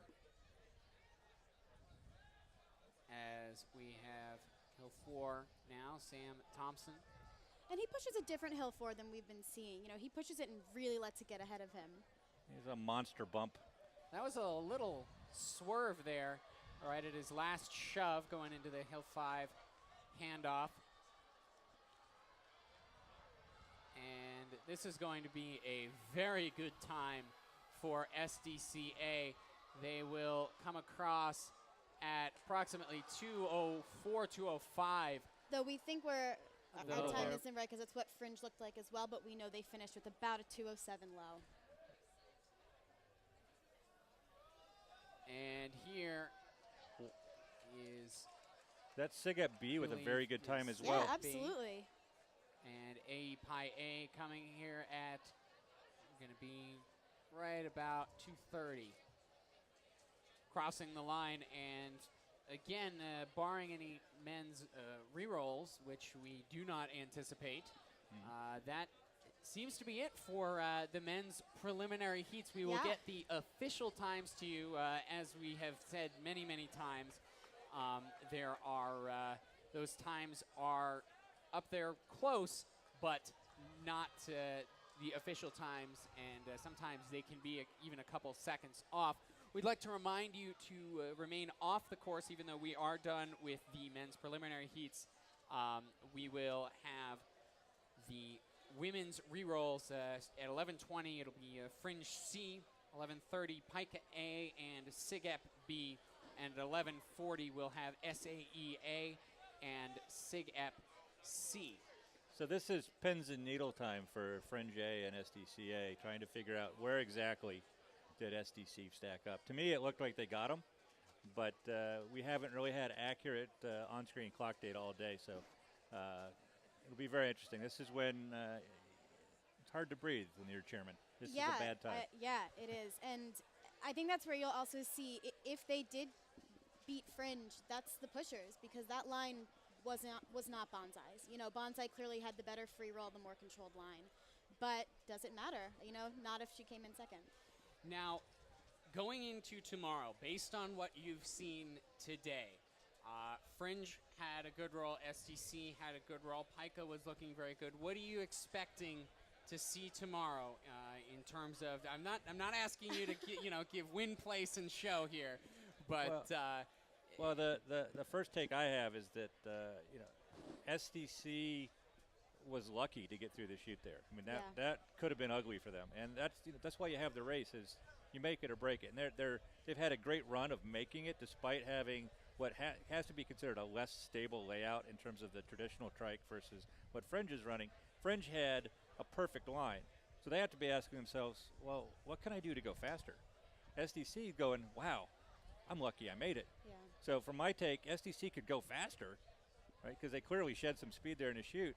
If they make it. If they make it. So it's tale of two cities there. One guy going, well, can I hold this together again tomorrow? The other guy going, what can I do to get better? And frankly, Fringe put down a great roll, right? So I don't see them going, oh, our free roll was bad, I can fix it. No, it's going to be time for the pushers to pony up and see if they can close that gap. I'm assuming there is a gap. I don't know this yet because we don't have the final times of this. And in terms of like Pica's A team, traditionally Pica went slower, somewhat intentionally on day one, and I don't think that that's really the case anymore. But I really think that they can go faster than a 210 and will tomorrow. Well, yeah, certainly dropping your buggy shy of the line and giving it a good bounce. Probably I mean plays that hasn't happened in my memory since back in the 80s when Beta dropped. They heated their entire buggy, not just the wheels, and managed to drop it right out of the truck, which kind of ruined their day. This is, I've never seen anything like that. This is almost as weird as a couple years ago when all those wheels fell off almost simultaneously. It's like just strange buggy stuff. And any surprises that you saw today? Now, Sigap rolled really well. Are we going to see them try to break in somewhere? What about Spirit moving up or do you think that this is really a race between Fringe, SDC, maybe Pika, and everyone else? I don't even think with Pike. I think it's a Fringe SDC race. You don't know, right? You don't know if something was wrong in any of those buggies, right? Certainly Pika had a sick buggy in their women's A heat, right? It got up and over fine, but then backed up, right? Everybody passed it. It's not sure if, the SIG-Up have a couple seconds in the bag. That's not even enough, right? From where they are, that'll only move them forward, but not closing that gap down. The thing that strikes me is there is exactly one fraternity in the top 11? SIG-Up and Pika. 10, right? Oh, well, Pika's in there, so Yeah. 2. SIG-Up and Pika. They're sitting 3rd, 4th right now, but that's probably 4 or 5. And then the rest of it's independents. But from the perspective of an independent, I think that they can kind of get lumped into each other, and there are very significant differences between the teams, even just Fringe and SDC. And now we have a preview of this year's Buggy DVD, which will be available after, obviously.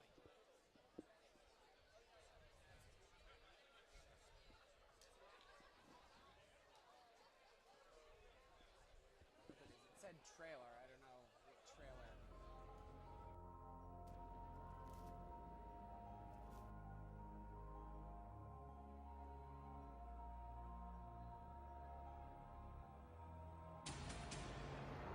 Back in my day, these weren't called buggies. A buggy was a big wagon with 2 giant wheels.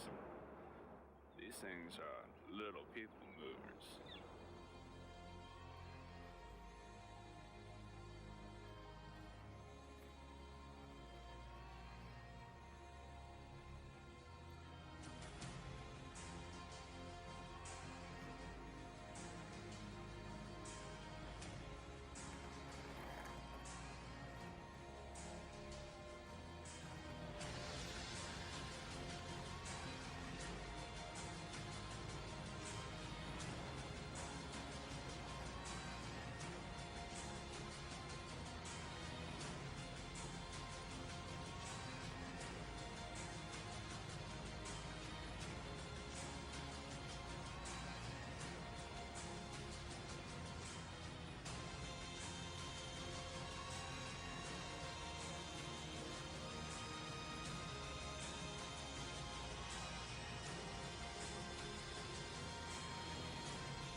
And there, it looks like quite an artsy video there. And it looks like we're coming up on re-rolls. We have 3 women's re-rolls, and we've just been told that there will be 1 men's re-roll, Fringe D.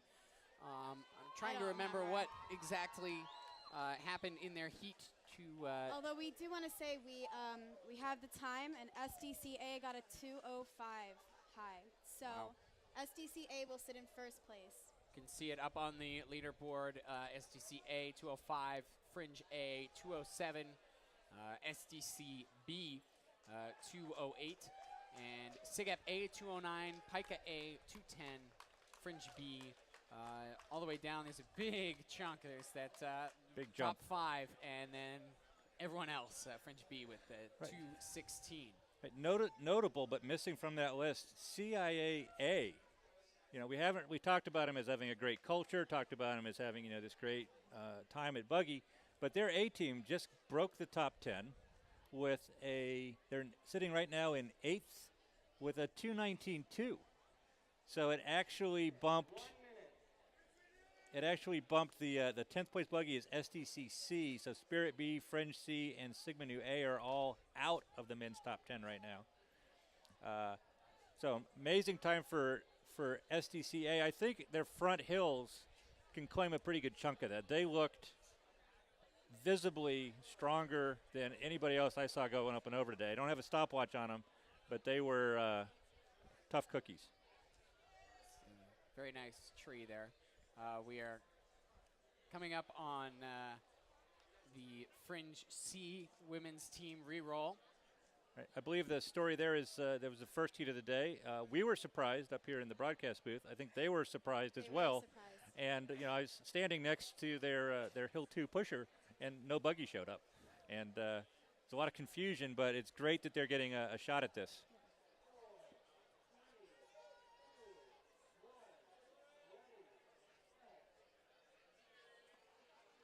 And again, this is Jen Coloma in Borealis. Boreal and Pull up the Fringe, women's times. one of those organizations that is quite deep. You can see the C team. They had, I believe, they had a women's D team out there, or at least I know they had a men's D team, which will be actually rolling at 11:50 or so. So you got to feel for these pushers. They've been sitting here waiting all morning. They were supposed to have pushed a couple hours ago, but great to see them have a shot at it. Time for them to make the top 6, they'd have to beat a 2:52. Which is currently held by CIAA. SDCC is also at a 2:52 in 5th place. So it's possible. And here they are into the free roll at this point, coming around the corner and approaching the stop sign.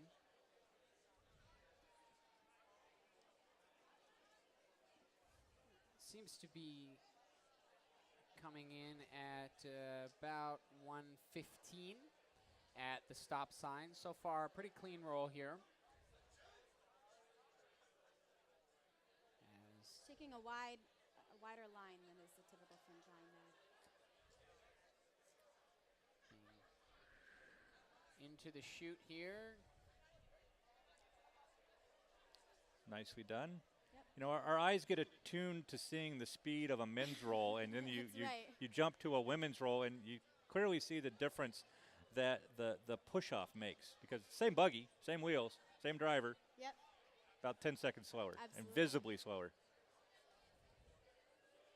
It is really great that this team got to go again, though, so thanks Sweepstakes for that.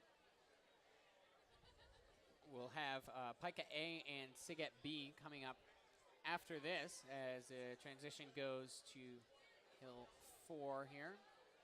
Yeah, the Pika A heat earlier, very interesting heat. You know, they went up and over very cleanly, very fast.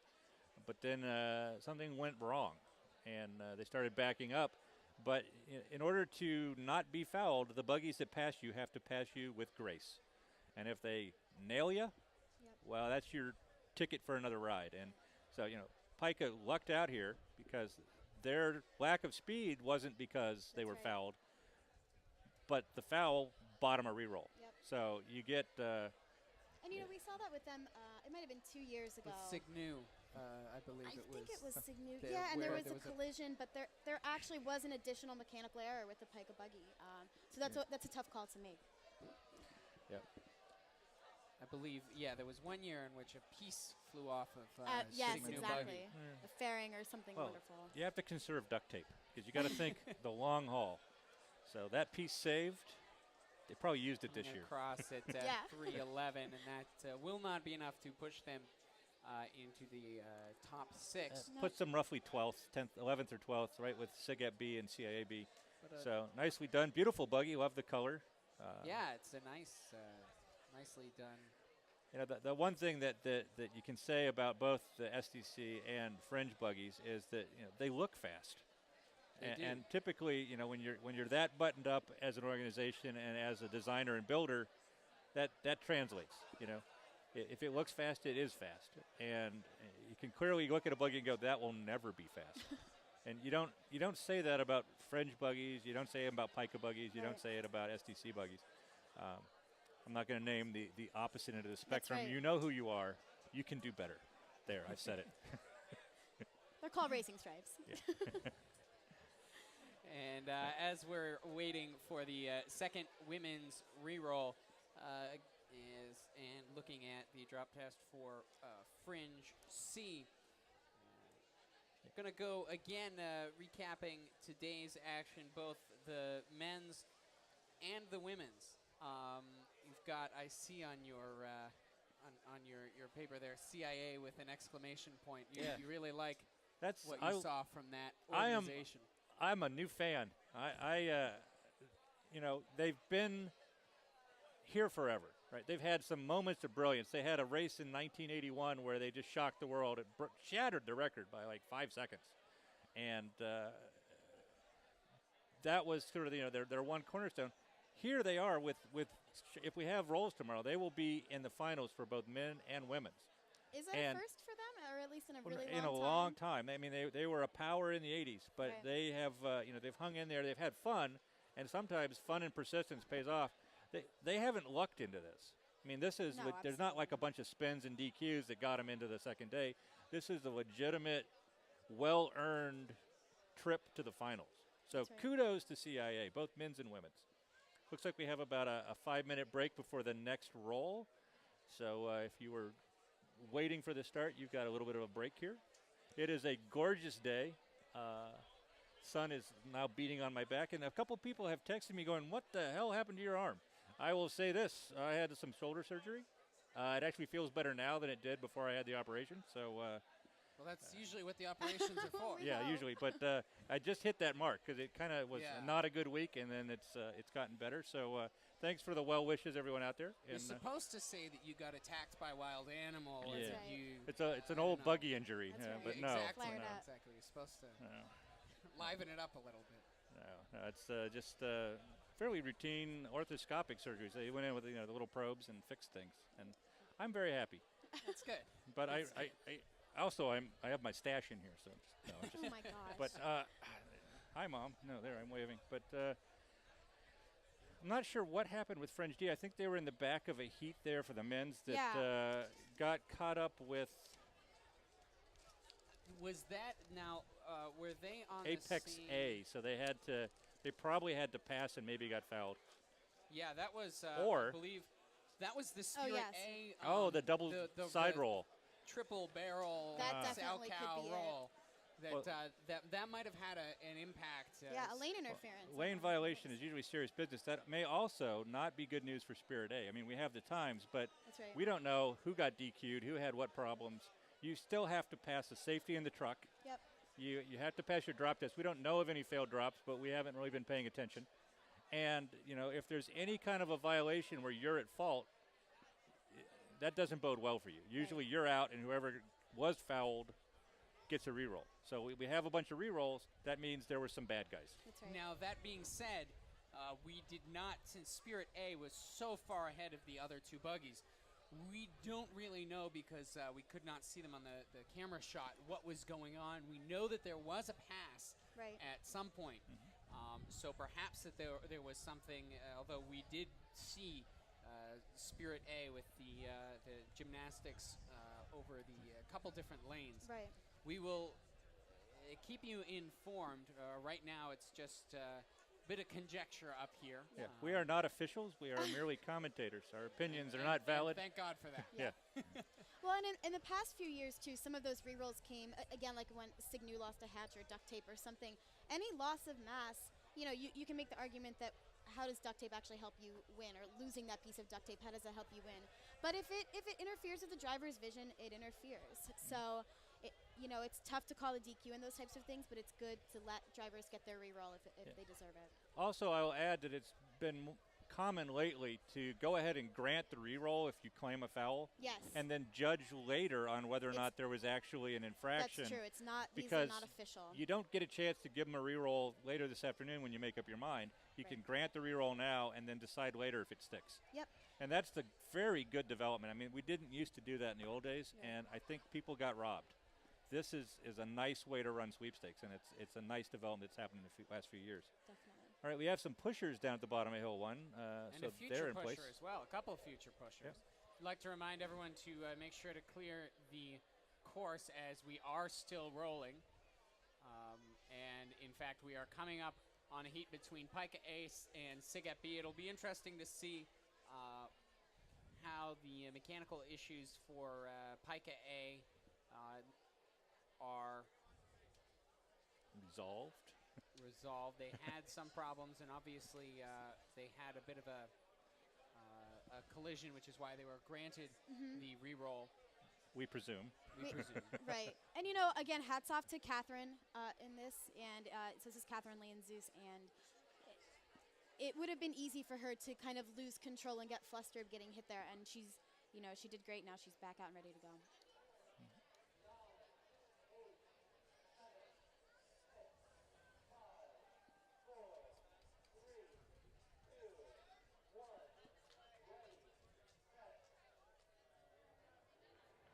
We've got Pika A in lane 1, Sigat B in lane 3. And Sigep keeping a really nice pace. Sigat keeping just ahead of Pika as Pika is now pushing up. They're pretty much neck and neck at this point, and now Pika is pulling away as they go into Hill 2. Hill 1 looked pretty tired there. Let's see what the Hill 2 can do. And they're going to push off into free roll about 34, Definitely an 35 early seconds. shove, but she's out ahead. Yeah, about a 2-second lead going into the free roll for Pika A.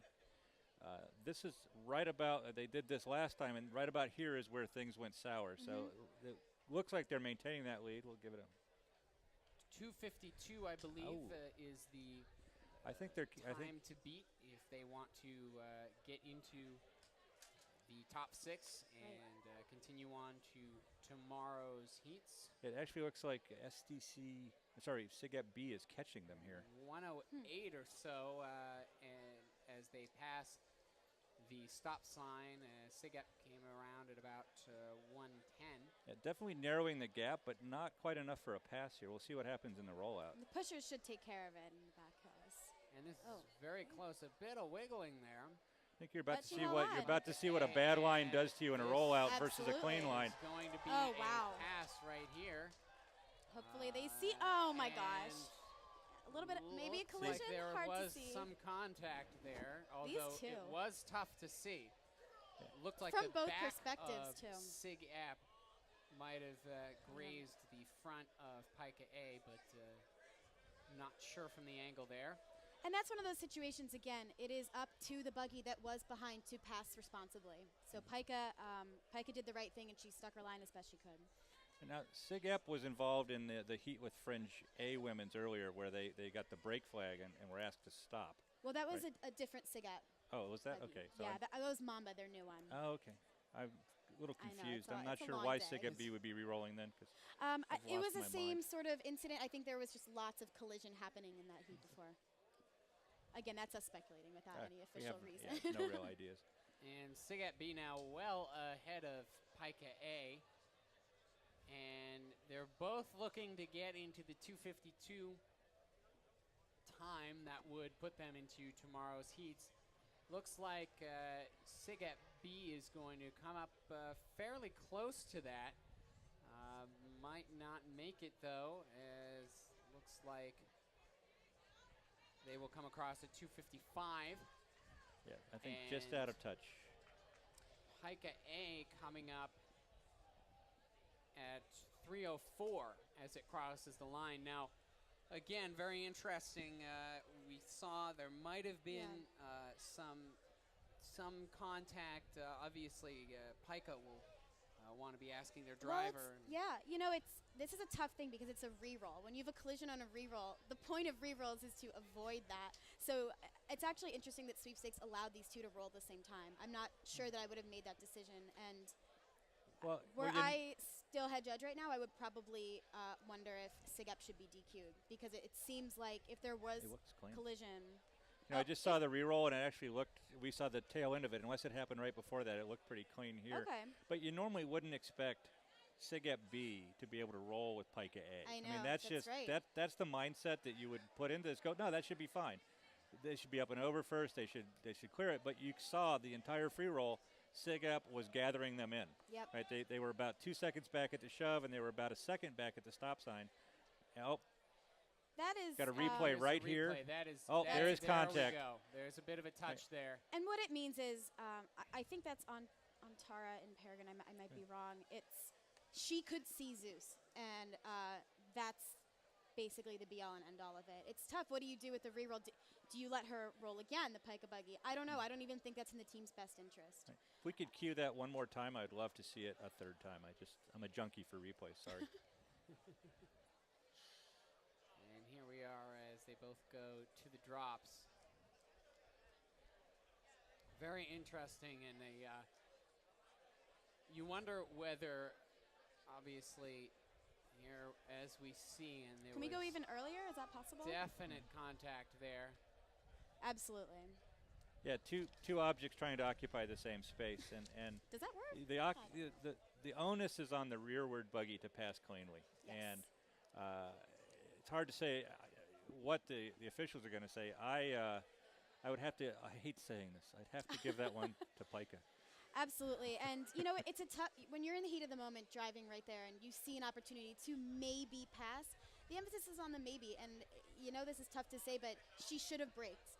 It was Sigup's responsibility to not hit Pika, and it's upsetting. You know, you don't want to see that kind of collision right there. Yeah, I will say that their 303-ish finish, that was, I think the contact was a piece of that. It was but not the whole they had thing, already right. had trouble prior Yeah. to that. And so once again, you have a Pika roll where the buggy wasn't performing as expected. That's right. And then they get fouled. Yes. So another It get is out of jail another free card. situation. I want A, Pika's luck, and B, one of their lawyers. Okay. 'Cause And they that's- just manage to eke it out every time. That's something, if you're Pika, there's obviously something off, whether it's, you know, Yeah. the buggy or the line that the driver was taking. Do you want to take another shot at it alone this time, so you know Yeah. no one's going to collide with you? Do you want to take that shot, or are you going to say, you know, Well, now, if you're their chairman, you take it. If you can get it, you take it. Because you can do better than a 303 if you're Pika A. And you right? don't say to your team, there's no way we can get a 252. And just even saying those words as Pika A is nuts. Yeah, if they can get into second day, they can fix what's wrong with the buggy overnight and show up tomorrow and contend. So yeah, it would be ludicrous to not take a shot. I'm sure they filed the protest before they crossed the finish line because they're that efficient at protesting. I will say hats off to Sig App for putting in a good roll. Yeah. Maybe she drove and assumed she could squeak by. She didn't have a lot of options there other than braking. Right, and Yeah. you're going to brake on race day when you're not going that fast. Maybe in the chute, yes. There, Yeah, I no. think so. I don't know. Name a You're not driver that 18. has stopped Well. on the course voluntarily on race day in the last 50 years, and I will buy you a beer. I'll work on that. and we have just 3 minutes. We have SAEA and SIG FC coming up. That's a women's re-roll that will be at, scheduled at 11:40. It'll be at about 11:42 or so. Yeah. And about 10 minutes after that, we'll have Fringe D. And then, obviously, it's not official, but we, at least up here, are expecting to see the Pika A women's team out there yet Yeah. again. And if you're those pushers, you got to be thinking. They're probably like, oh, man. I left. I don't even, what's Buggy? Like, I'm home sleeping. Yeah. So busiest mechanics of the day have to go to SIG App, prepping not one but two buggies for back-to-back rerolls on the top of everything else they did. And then, of course, the Pika mechanics that are right now prepping the mechanical squirrel to launch onto the course during their next reroll to get their next reroll. You know, But as we a won't talk team, you about that. don't want that many rerolls. You want to do it right the first time because it's exhausting for all involved. You have that moment where you walk into the truck and you say, okay, guys, I am just as excited as the first time we did this, and we're going to do really great, except actually we're going to go slower each time. And It's hard to say. Many times the reroll has been faster. And it's I don't know if it's the adrenaline. I don't know if it's the fact that there was something, the reason for the reroll was a mechanical error that's correctable. Well, sure. But yeah, if you can get a shot at a reroll, you take it, right? And if you're ever needing a lawyer, if the guy's a Pika, he's probably a good bet. You know, Here we have SIG App and SAE. Looks like SIG App is not quite at the line yet.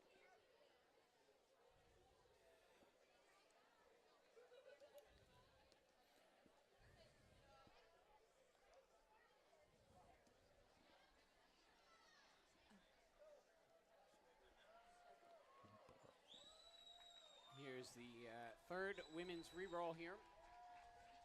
SIGEP having a fairly strong showing today as we see their women's C team. And that looks like it's Mamba, so I'm guessing this is from when Fringe A spun, or well, hit the bales in front of her, and she came to quite an eventful stop.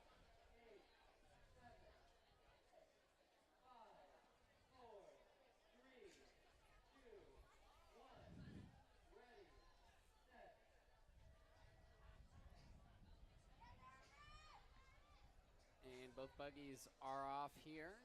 Looks like SIGFC is pushing ahead early. Besides, we have a couple of rolls, re-rolls, but it was fairly clean, especially on the men's side. Oh yeah. Very, very clean day.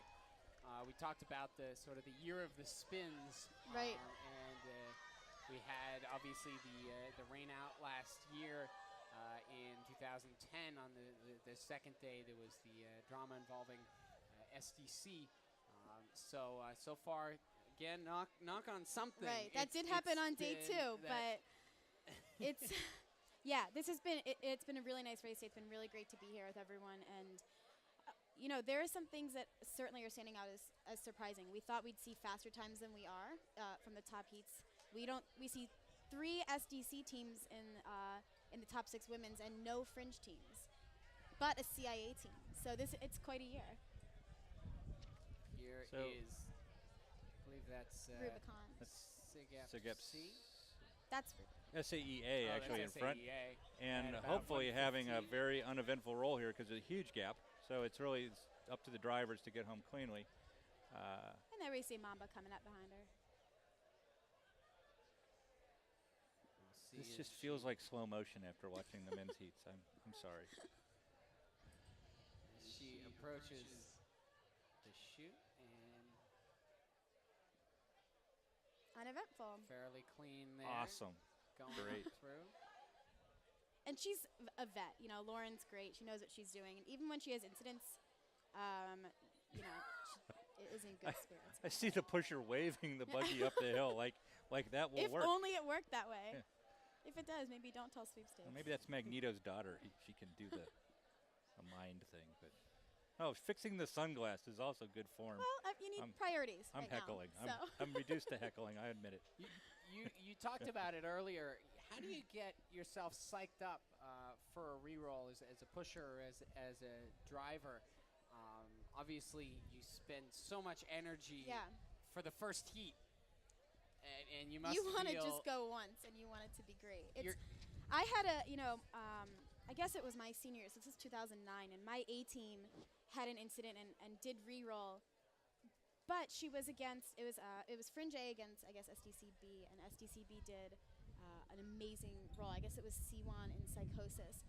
And after that, it's tough because nothing really went wrong on the Fringe end. So trying to pump up a team after that is tough. And I feel for Pika and all these teams right now. And here we are with SAEA. They will not be qualifying for tomorrow's rolls. It's 2:52 is the time to beat, but good showing nonetheless from SAEA and SIGFC as they are re-rolling. And obviously, even if you don't necessarily get to the finals, it's always good to finish. And there's been so much work put in.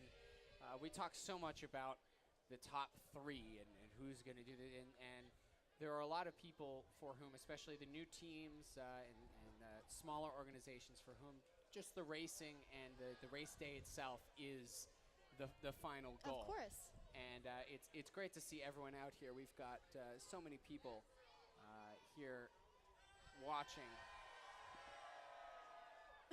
Yeah, I mean, it needs to be said that getting a buggy to actually roll to the bottom of the hill without stopping is no trivial feat. That's the fact right. that everybody actually finished with reasonable times. We had great drives today. You know, very, very few accidents in terms of mistakes made by drivers. Absolutely. You know, there's difference between perfect and really good. Yep. And we saw a lot of perfect drives. We saw a handful of really good ones. We saw a couple. I give them a B minus. Yeah. But nothing significant like years past where you had just chaos and carnage. Wheels falling off, which is mechanics' fault, Right. or just a host of spins, which is a combination of weather and not enough practice at speed Right. and bad decisions by drivers. This year, pretty clean, and I'm really glad to see that is actually it bodes well for sweepstakes Yeah. future. Absolutely. And that's something also, we talk about the weather on race day, and that's very important. Today, beautiful day.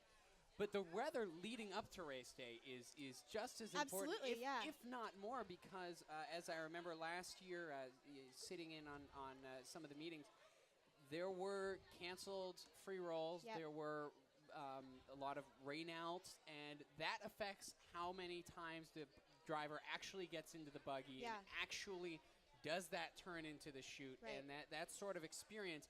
And I think it's safe to say that is the difference between, say, last year, where we saw a lot of problems there, and this year, which Yeah. was fairly clean.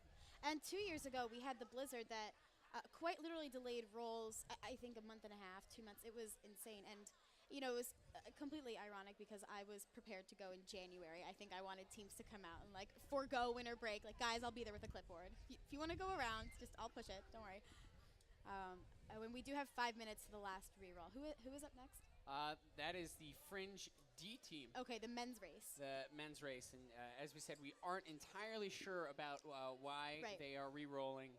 Could perhaps have to do something with Spirit having a lane interference. It could have happened sometime in the free roll when they passed Apex.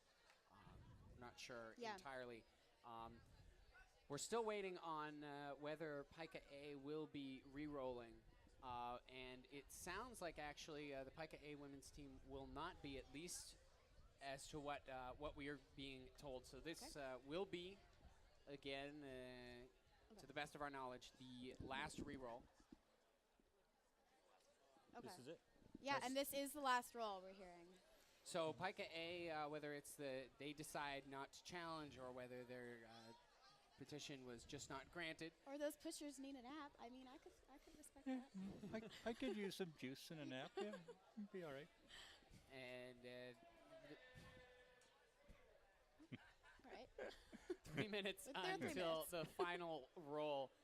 And we'd like to remind you, this is the final roll of today, but tomorrow there will be a bunch of other races. It will be a lot of fun knocking on wood and all kinds of stuff because there is a little bit of a weather system, although it seems like tomorrow there will be the finals heats. We'll also have some exhibition heats. That's right. Which that's are right. always fun. Where we get to heckle the alumni and the drivers pushing things, and where I will not be pushing, as I always make sure. Last year, Mark managed to get a couple of pushers quite angry by trying to interview them mid-exhibition. Okay. Just a reminder, the roads will still be closed after this heat. Stay off the roads, or you might not live through it. There, I said it. It's always good to make sure.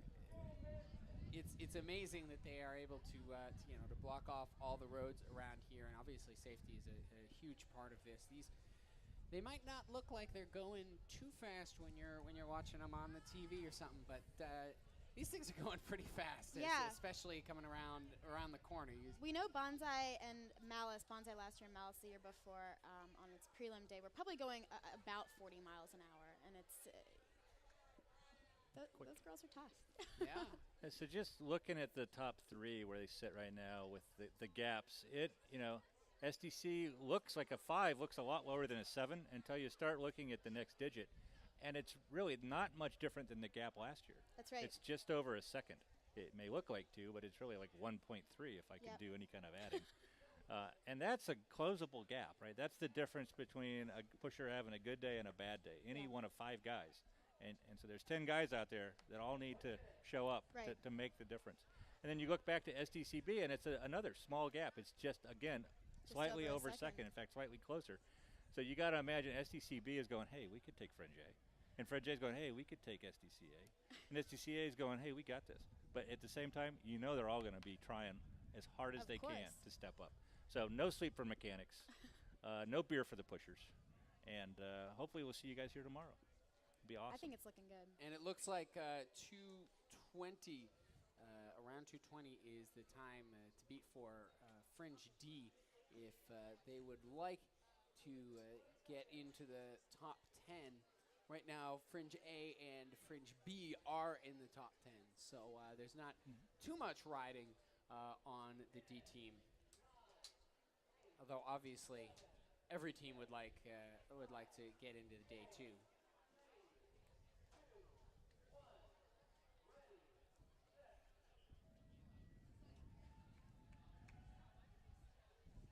And here we are with the final heat. It is Fringe's D team, men's D team. And this is Bedlam, built in 2009.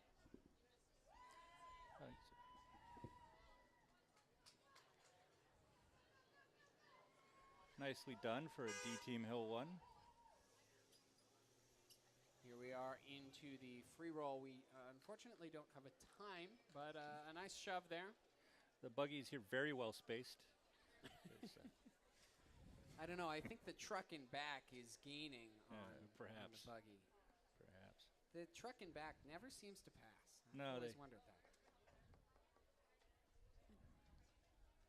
And here we have official times, by the way, for the top 5 with SDCA with the 205.8, Fringe A 207.1, SDCB 208.2, SIGEP A 209.8, and Pica A with 210.19. That's your top 5. You also have Fringe B, Spirit A, CIA A, SIGEP B, and SDCC. That's your top 10. Obviously, pending this reroll here for Fringe D. Yep. So great line through the chute. She, no, I mean it's been sort of a very boring run. It looks like a practice run because there's no race here. But nice roll for Fringe. Yeah, it's a fast buggy. It's odd to see it on D team, so it's fun to have this as the final reroll. A nice buggy going fast. Yeah, and then as you ran through the top 10 times, it struck me that amongst fraternities, Pica has not been the second fastest fraternity on race day in a long, long time. Yeah. So that's a hats off to SIGEP, just ahead of them. Got 0.3 of a second. So. And it looks like we don't have the time for this this final race, but probably not going to break in. Yes, this is looking. They're very respectable for a D team as they absolutely. cross the finish line, but it looks like that top 10 will stand. It looks like about 2:30. So I'm guessing that was like about 220, 225-ish, just guesstimating, but no real idea. No. And so we have finished day 1 of Buggy here. 2:30 is the quasi, the non-official but somewhat accurate time that we have. And we have finished the first day here. It's been a great day. A lot of people came out. Beautiful day. And just to recap, I mean, not too many surprises, although sitting at 8th place, CIAA with one of the best times they've had in a while. The road, I want to remind you again, we can't say it enough, the road is still closed. And please make sure to be careful when walking around here. And as we look to tomorrow, anything you're looking forward to tomorrow? I want to see if Fringe can switch it up. But other than that, we have SDC looking to make a sweep. And I'm looking at the war of the fraternities. You got 0.3 of a second, which in buggy terms is nothing. Right. All right. And so with that, we are going to transition. You can join me and Mark and Jess along with Will and Jake tomorrow. We're going to start off with, as we said, exhibition heats, which are always a lot of fun. Then the women's finals, the top six women's teams will be going on to the women's finals. Can we bring those up? Yeah, and go through the time. Since we've gone through the men's. So we've been using cmubuggy.org, which is part of the Buggy Alumni Association's website. It is hats off to Sam and the rest of that crew that runs that, put that together. And I think it has helped fuel Buggy for the last few years, and it certainly it sates my It gives us my out-of-towners addiction. a lot to do. Yeah, I keep track of what happens from California vicariously through that website, and it is for a Buggy junkie like me. It's a great website, and hats off to Sam and everybody else. I wish I could name all the names, but I know that Sam is my hero, so I'm just going to give him props again. We see the men's leaderboard up on the screen there. Talking about the women's right now, what are the top times we have, Jess? The top times for the women's, we have SDCA and SDCB in the top 2 places. SDCA with a 230.6, so kind of a high 230. SDCB with a 237.3. Then we have SIG Ep A with a 242.3, so 242 low. Spirit A, which they have a 250. I think they can go faster tomorrow. They're such an impressive team, and their buggies are looking great this year. And 5th, we have SDC C, just talk about a stacked team, and that's with a 252 low.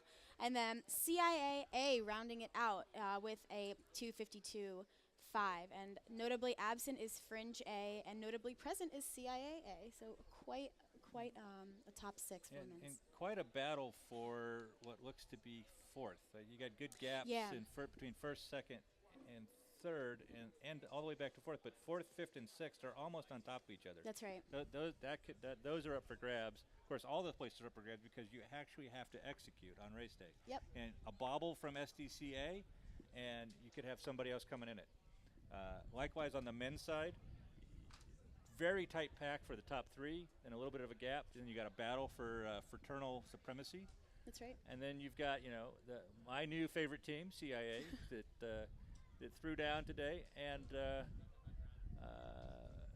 really an all-around. I think SIG Ep B is a surprise to me as well in the top 10. I wasn't seeing that. So one Pica team in the top 10. No Sigma Nu. It is a different era. Yep. It is truly not the 80s anymore, and so I should probably cut my mullet. Later today. Well, we'd like to thank you for joining us. This has been a joint production between WRCT Pittsburgh and cmuTV, bringing you the audio, bringing you the video, all the coverage. You can watch it on cmuTV. You can listen to it on WRCT. That's 88.3 on your FM dial, online, wrct.org. You can always check in. cmubuggy.org has a bunch of great stats and all that. We'd like to thank everyone who is behind the scenes. We talked about all the people who are behind the scenes on the Buggy teams. There are tons of people behind the scenes on the broadcast coming here at 3:30 in the morning, 4 in the morning to start setting up. We got Chris Perrone right behind the board there that we can see, and Matt Barron also had Chris Palmer from WRCT, everyone from cmuTV, and everyone from Viewpoint as well that has come out to help us out. Yeah. And I just got to say that we live in a buggy rich time. You go back, and it used to be race day coverage was the replay of the lead car VHS camcorder, and you were lucky if it was actually pointed in the direction of the buggies, and you were lucky if you could even see the lead buggy. And now we have jumbotrons. We have this production that just blows me away. These people put in probably almost as much time as any of the teams racing. Absolutely. Just to make these pretty pictures. So I can't say that I'm urging you to purchase anything because that would be inappropriate. But they make a great DVD, and I love watching it over and over again at home. As a personal opinion, you as a personal opinion, feel that it is yeah. I think it's a wise investment for some in their own free time to watch the DVD. Absolutely. Thank you so much to everyone behind the scenes and all the teams. So for Jessica Thurston and Mark Estes, I'm Tyler Alderson saying see you tomorrow. Live feeds on all day, so watch it again and again.